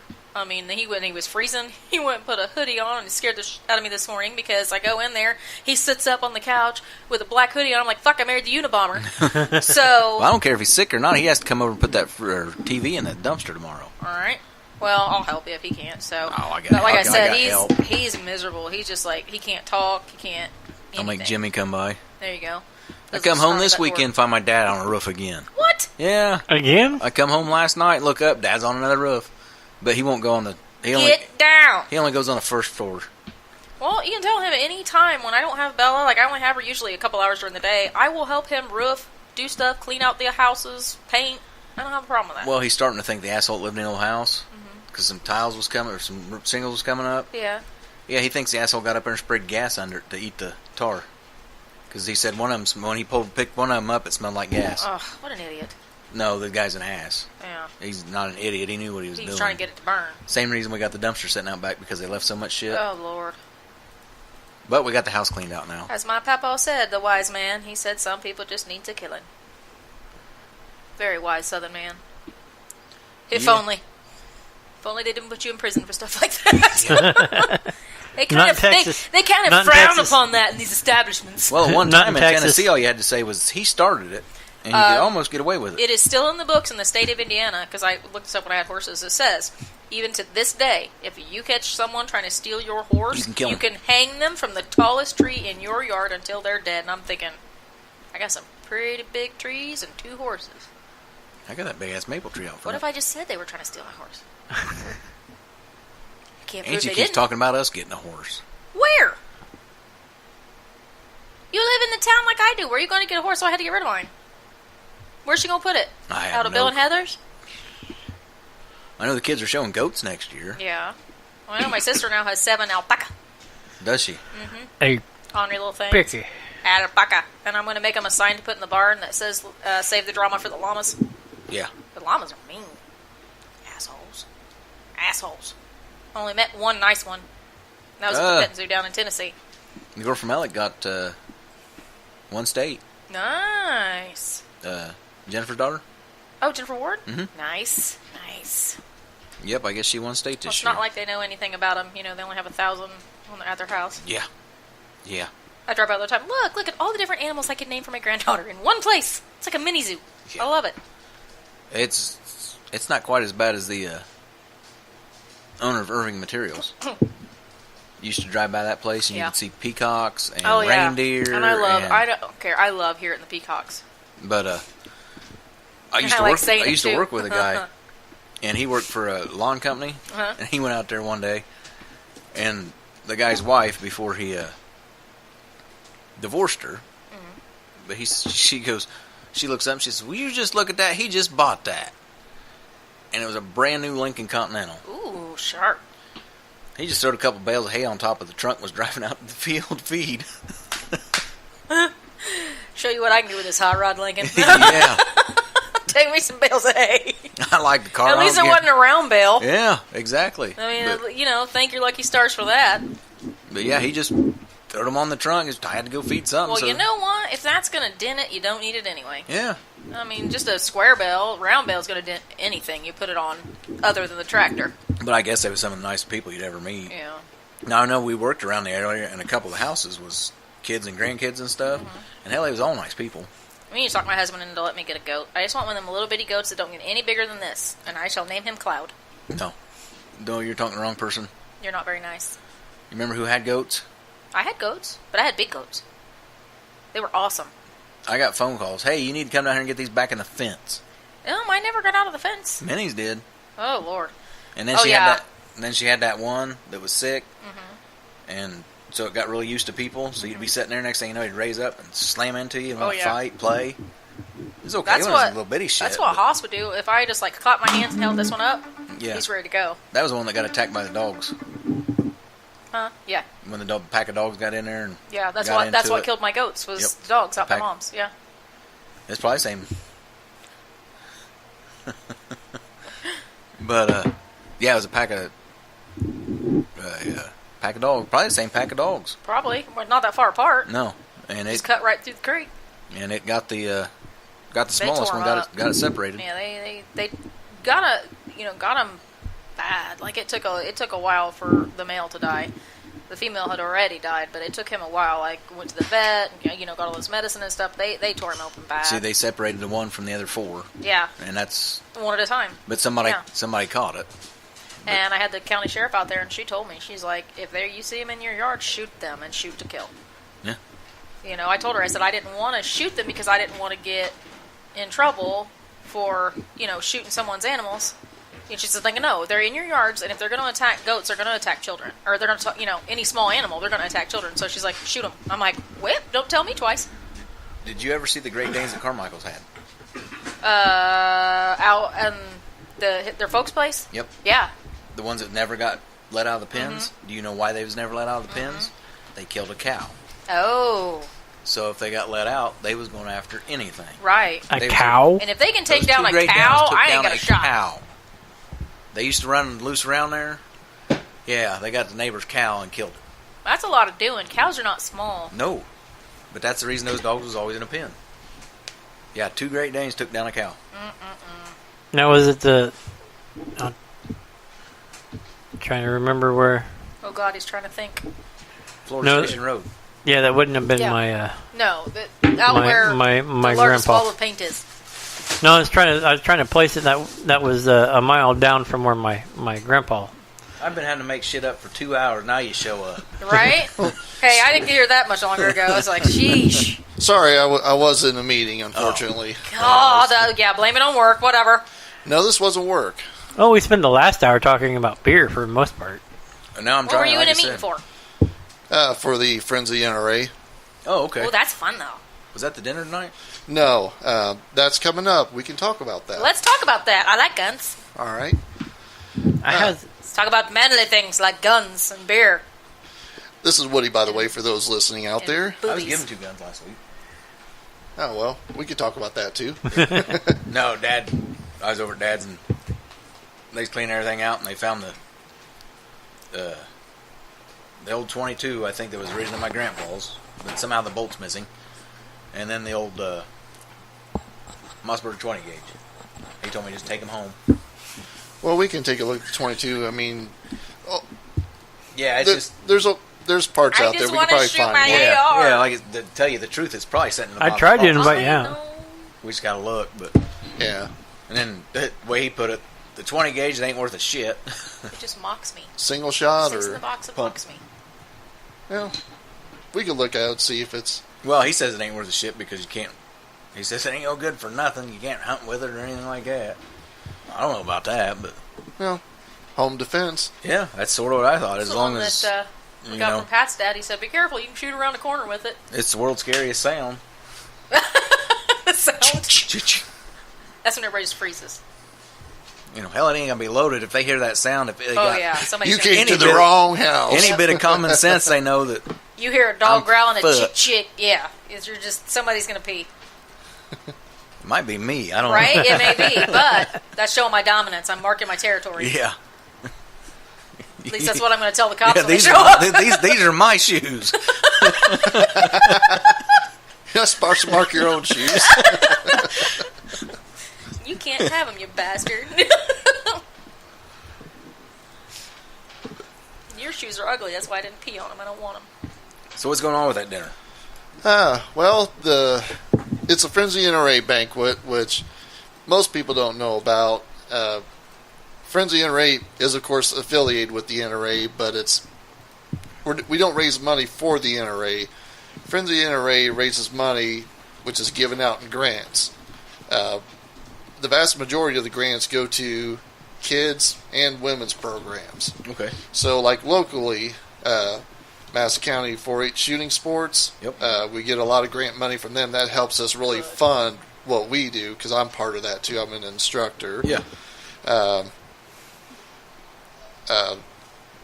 Local teams from a couple of high schools, like Anderson High School, Anderson Prep Academy, they have their own archery teams. Yep. They receive money by applying for grants from the Friends of the NRA. Help with equipment and stuff like that. Buy bows and arrows, buy backstops. Yeah. Funds to help them go to attorneys and stuff like that. That's cool. Even like local clubs like Fall Creek Valley, which is south of Anderson. A few years back, they applied for a grant. And they built a whole new trap range. Oh wow. With it then. So the Friends of the NRA, that's what we do is we have banquets. We sell tickets so you can show up. You get raffle tickets. There's live and silent auction items.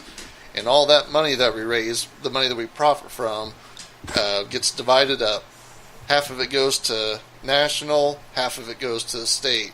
So locally at the state, there's a big meeting, and they decide how to divvy up the money. How they divvy it up. So they go by how many grants is and all the people there from all the different. So half the money's guaranteed to stay local. Half of it's guaranteed to stay local. Half of it goes to national, which they give out national grants, which are usually bigger grants for bigger organizations, stuff like that. Now, what you talking about women's things? Is like women's shelters or? No, like women's shooting programs. Okay. Like locally, there's a. I'm trying to think of the name of it. It's the Well-Armed Woman. Like they meet in Anderson once a month, and it's just kind of informal. But usually they bring in a speaker, talk to the women. So it's a place just for women. So that way, you don't have a bunch of guys trying to tell women what to do. Yeah, exactly. They kind of have their own space where they're comfortable if that's what their comfort level is. Yeah, that makes sense. So, but there's also other women's programs out there, and if you go to like the NRA site, it lists a bunch of different training programs, things of that nature, and a lot of them get their funding through the Friends of the NRA. That's cool. Now, like last year's banquet, we actually raised $19,000 Yeah. Wow. at our banquet. 17 of that came back into Madison County for different programs then. Very Oh, wow. nice. So the banquet is August 23rd, which is on a Thursday. It's in Alexandria, the 4-H Fairgrounds, in the big building. It starts around 5. We have dinner at 6:30. There's games you can play. If you buy the big shooter pack, which is $100, it gives you dinner, and you get a bunch of tickets that you can put in different buckets to try to win different prizes. Yeah. Right. Then after dinner's over, about 7:30, 8 o'clock, then we start the live auction, which the live auction is where the really nice items are. Yeah. There's always a gun of the year, which this year, it's a gun of the year for NRA is a Kimber pistol with real nice grip. It also has a matching knife with the same grip pattern on it. It's always nice when they come in a set. But there's a couple other guns. There's a SIG P320 with the reflex sight, so you got that little holographic sight on top of the pistol. There's a Henry 410 lever action rifle. Yeah. Everybody went, For those of you who never shot a Henry does make a very excellent firearm. Very smooth for a lever action, even smoother than Winchesters or when you can shoot them from the shoulder to the Brownings. hip. Well, did Henry invent the lever action? They invented the original lever action, That's what I thought. It was right around Civil War time. So they've had years to perfect it. The original Henry lever action was a 44 rimfire. So it's like a 22, but 44 caliber Right. fires off the rim instead of a center Big fire. pack. Yeah. Big, yeah. A couple other neat things, like they have some bar stools. They got the Frenzy NRA logo. Well, you got us interested with bar stools. Right? Well, they would fit well here in the down He at already the built the bar. at the at the plastered pixie downstairs. Yeah. The plaster pixie. He's ignoring us. Yeah, he's doing his best to ignore me. There's a smile though. I thought it should have been. No, I was in the Fucking middle of stupid. trying to figure out. You just let it slide. We kept calling it the plastered pixie. Yeah, I don't. So, If I don't engage, it doesn't happen. It doesn't exist. Lies. Fat, drunk, But, and stupid. we've got a big, It's not big the way to go through life, son. but we've got a big blanket. We always have a big blanket every year I with like the Willie's. NRA logo. A couple neat framed items we have. One actually has the Declaration of Independence on it. Cool. The other one, which is real neat, which I may have to bid on myself. Yay. It's a John Wayne one Oh. with the dude. spent cartridge shell on it. See, you and me might have to battle. Well, I've got tickets if you want to buy one. Now, okay, so how... I know you said the bundle pack was the 100. How much is it if somebody just wants the dinner? How much are raffle tickets individually? How does Well, that work? If you just want to show up for dinner, it's $50. Okay. You don't get anything with that. Right. But if you want to play games, we have different games that you can play. And there's usually different guns that you can win by playing different games. We have a shotgun pull. That's like the grown-up fair. I want to throw darts and win a You gun. still participate in all the auctions, though.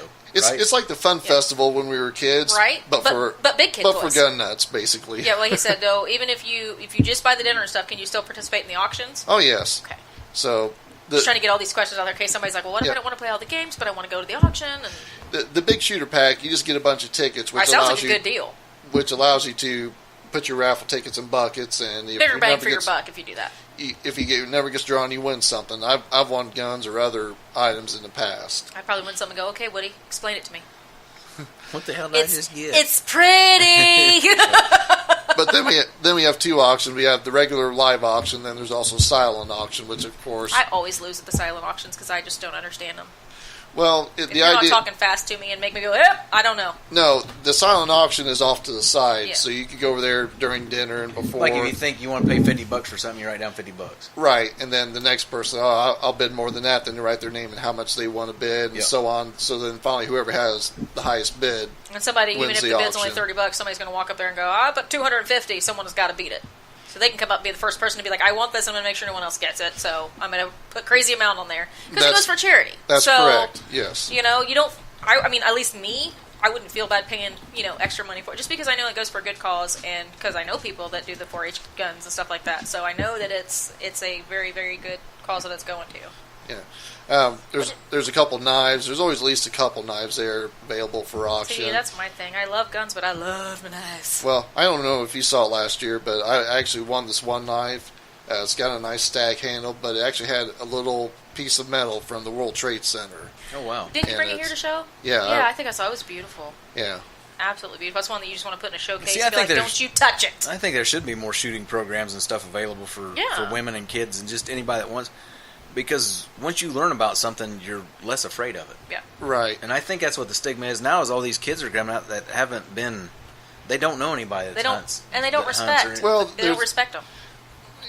The shooting community is kind of frowned upon these days. Yeah, I think it's lack of education more than anything. That's my personal opinion. Well, the NRA does have a program called Eddie Eagle, which they actually, if they're allowed to, they go into schools and they teach kids about gun safety.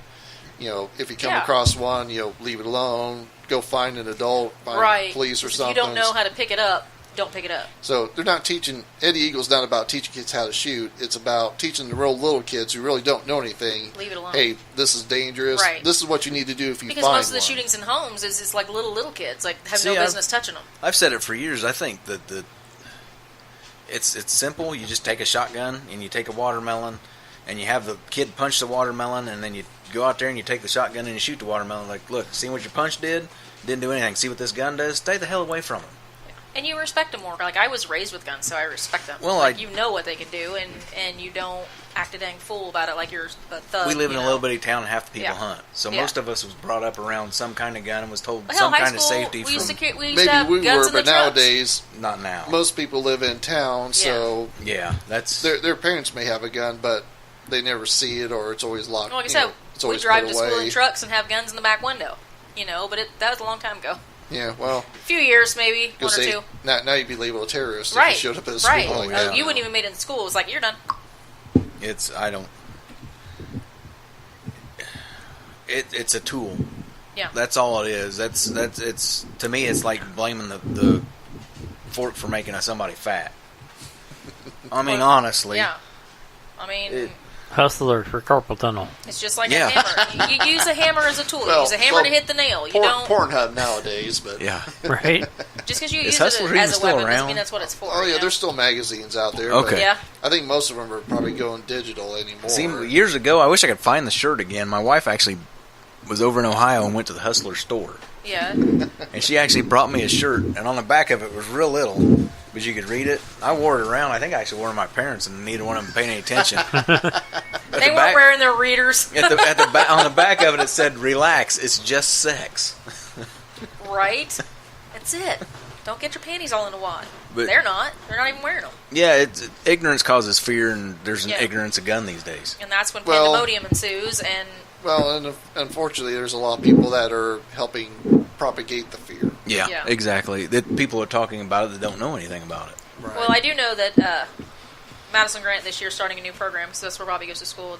It's kind of like a kumbaya thing where they're going to some camp thing and it's to learn teamwork and getting along. And basically, don't bully each other, don't be a dick camp. So I think that a lot of schools should do that right now. I mean, if you're going to, not deal with the bullies and you're just going to let shit continue, then you need to teach kids how to deal with it when it happens, or just don't be a dick. Like, it's a simple rule. Don't be a dick. One of the greatest inventions ever, also one of the worst. Yep. Yep. The cell Damn phone. phones. Because you can't Online get away bullies. from. You can't go home and get away from it anymore. Well, that's Yeah. why I like. There's a new show called, from Catfished, but it's called Catfish Trolls, Yeah. where they reel them in and you get to meet your troll in person, so they can't hide behind that screen. But yeah, it's like if you teach kids to be nicer, then you don't have to be so scared of the guns, because the guns don't do it. The kids behind the guns or the parents behind the guns do it. If you don't lock it up, it's your fault too. Like, there's not a gun in my house that my kids could ever get to. Ever. So for parents out there, just a shameless plug here. There you go. Bring it. The Madison County does have a 4-H shooting sports program, which basically it's very basic. We teach several different rifle, pistol, shotgun, archery. If your kids actually have some interest in learning how to shoot, but maybe you don't do it yourself, you can have them join 4-H. They can come out. It's typically a 6-week class. Most of the classes are only $25. And it teaches all the Yeah, gun but it safety teaches and everything. safety and respect. Yeah. We teach safety. They learn how to Right. handle them, how to be safe with them, even how to clean them. Mm-hmm. So we're very basic, but we're going after the younger children because Right. they're 4-H age. We're And, not and to teach them the right way. Like, this is not what you do. This is not what a gun is for. right. Because some of our friends' kids are in it and love it. Because then, if they progress into adulthood and decide that they still enjoy firearms and want to get into it, they've got that nice base to work off Right. of. Oh yeah. At least, I know what this gun does. I know how to clean a certain gun, or at least partially if they still remember it. But the biggest thing they're going to bring out of it is the respect. Because they are dangerous. Like, you have to respect it. Just like sharks. I respect sharks, which is why I won't go in the ocean. My ass say no. I'll go up to about my knees. That's good enough. That's it. And your daughter kept trying to drag me out there, and I'm like, I can't outswim a shark, and neither can you, Katie. I'm well, not like doing I it. said, we was down there and we was walking in the ocean, and somebody said shark, and I'm out. we wasn't there anyway. And then we found out the week after we left that shark bit somebody. Yeah, bit that girl, tried to drag her out in the water. See, I told you. I said, I go out there, I'm no longer top of the food chain. Your wife almost got divorced from me when we went to North Carolina because we had been, and I got in the ocean, and I went up to my knees. I was no, Katie, I can't swim faster. I don't have a dorsal fin. I'm not doing it. No gills, no fin, not doing it. So we'd go out there, and then she's like, we go to Topsail Island. She's like, oh yeah, look down there, that shark right there. Yeah, we call him Junior. He swims over here all the time. Bitch, you got me in the water knowing there was a shark that hangs. What the hell's wrong with for him? What the hell's wrong with you? He's been here long enough, he's named. Right? It's like, well, he's just a little guy. They start that way. They start little, and then they eat people to get bigger. That's what they do. They eat people on the beach. You fat fucker, you can't swim that fast. I'm going to eat you first, and then they get bigger. Then they get the taste for blood. Right? And then it's just a frenzy. Then it's like, ooh, the water wiggled. No. And then I see a stream of 50 jellyfish. I'm like, that's the major problem right there. That's danger noodle. That's what that is. Danger noodle. They will wrap around you and sting the living shit out of you and make you look like you've been attacked by a tiger. Been there, done that. No fun. I peed in the shower. Was not fun. Now the Ripley's Aquarium, they've got where you can touch jellyfish. Nope. Mm-mm. They only sting for a second. No, Bullshit. they don't sting you. They're not that dumb. How many people you would think they? But you can actually. The ones in the ocean do. Is The it the ones in tops of them you can touch? Yeah, and you can it's touch the safe? tops and they don't sting you. There's some of them that don't sting, and that's the ones they have in Oh, the the tank. one that got you me was can put having your, a bad day. You basically He was just put your mad. finger in there and it just. See, that'd be okay. I wouldn't mind that. Like, when I watch them, they're really cool. Oh, Like, yeah. they're cool to look up. But I remember... Yeah, they're not going The to slap you sting. in there. It's like, oh, that's a man of war. See how many tentacles you can touch before you pass Right. out and piss yourself. Once. One. That's all I They got. ain't going to do that to you. One. Oh, they might. Maybe Actually, they're having a if you- rough day and they if- thought, this'll brighten my day. Let's see how many If you people piss do it. yourself, you probably feel better because they Right. honestly say that if you get stung by a jellyfish. Oh, yeah, my darling husband something- offered to pee on me, and Yeah. I told him he's retarded. If Jim Hill goes in diabetic shock, you pee on him too. Does he actually have to go into diabetic shock first? You can pee on him anytime you want to. But no, we worked with a guy and Jim said something about being diabetic, and a guy looked at him and said, "That's where. So if you go into shock, we pee on you, right?" Well, that's what we're going to do. I'm not sure how We're that gonna do works. it I'm anyway. trying to figure I this would- out, but I would immediately look at him and yes, yeah, that's exactly what you do. everybody at the same time, because it has to be in large quantities. Yeah. He's gonna be like, You'll "You either mother-" wake up or drown. One of the Right? two. That's it. Because you're gonna be in a That's a horrible way to drown. bathtub of pee. Oh, this. Okay, yeah, we're ADD radio, so Yeah. horrible way to drown, horrible way to die. A guy that's he might be dead now, but was in the Indiana State with the prison DOC system. Tied the hands and the feet to a chair. Super glued the mouth and the nose shut. Oh God, no! So you're That's how he suffocated. killed somebody. So he can't move and he can't breathe. Right. Exactly. So they suffocated. That would be terrible. Sitting in a chair, not being able to do anything. Oh, I saw a thing on the History Channel today where it was this lighthouse and they called it Execution Hill or Execution Rocks because they would take the British soldiers and they would chain them to the rocks at low tide Oh. and just Slowly let the drown. tide come up and slowly drown. I'm like, that's shitty. Like, I mean, okay, they were to be executed. You could be a little more humane, like A little that bit definitely- quicker. that like definitely just falls watching under that water slowly come up cruel 12 and hours. unusual. Like, yeah, that's. I'm like, and you wonder why it's haunted. Like, how hard can Shit's I like beat that, my isn't head it? against this rock to go unconscious or kill myself Exactly. before it gets up there? Because that's That's what the I'd kind be of doing. shit that made him do the Geneva Convention. Right? Like, I just, keep going. I can still see. Like, Well, that and the whole gas thing back Yeah. in World War One. Yeah. yeah, but that's a little quicker than 12 hours. hours, though. But 12 hours of just watching that water come up slow. I'm just like, that's some shady shit. A woman come up with that. Because that's medieval. Because mean- we think on a whole nother level. Now, what would be worse, like getting it right to the point where it comes up and they're starting to sputter, then you take them and you put them back in the cell, and then when the tide goes back out, you tie them back down there? Oh, no, because then they're like, oh, you're just going to do it again. No. I mean, if you've gone that far and they've been out there 11 and a half hours, I mean, you might as well just let it go. Hello, honey bunny. No, You you didn't. lion-ass heifer. You want some ice cream? I'll share. Okay. I only have a ton. Ooh. It's the Blue Moon with the Oh my God. cookies. It's good. But yeah, like I think Why did you order a bucket? Well, if you're gonna order ice cream, order it good. I was like, I kept watching. She just kept more and more and more ice cream. I'm like, holy crap! like I totally misjudged how much. Gallon of ice cream. Yeah, I'd say. That's the size of strawberry shake I get. I got Pat a butterscotch shake that You'll size. see, that's Because I got him a the large size of last shake time. I He's used like, to why did get. I get the small one and you get the giant cup? I'm like, I ordered you a large. Next, I ordered him a Yeah, tiger that this shit's time. good. His Oreo cookies and Blue Moon ice cream. It's actually, yeah, it is good. It's delicious. I got Jer hooked on it. He texted me today just to find out, what the hell do you call it? They're looking at me like I'm retarded up here.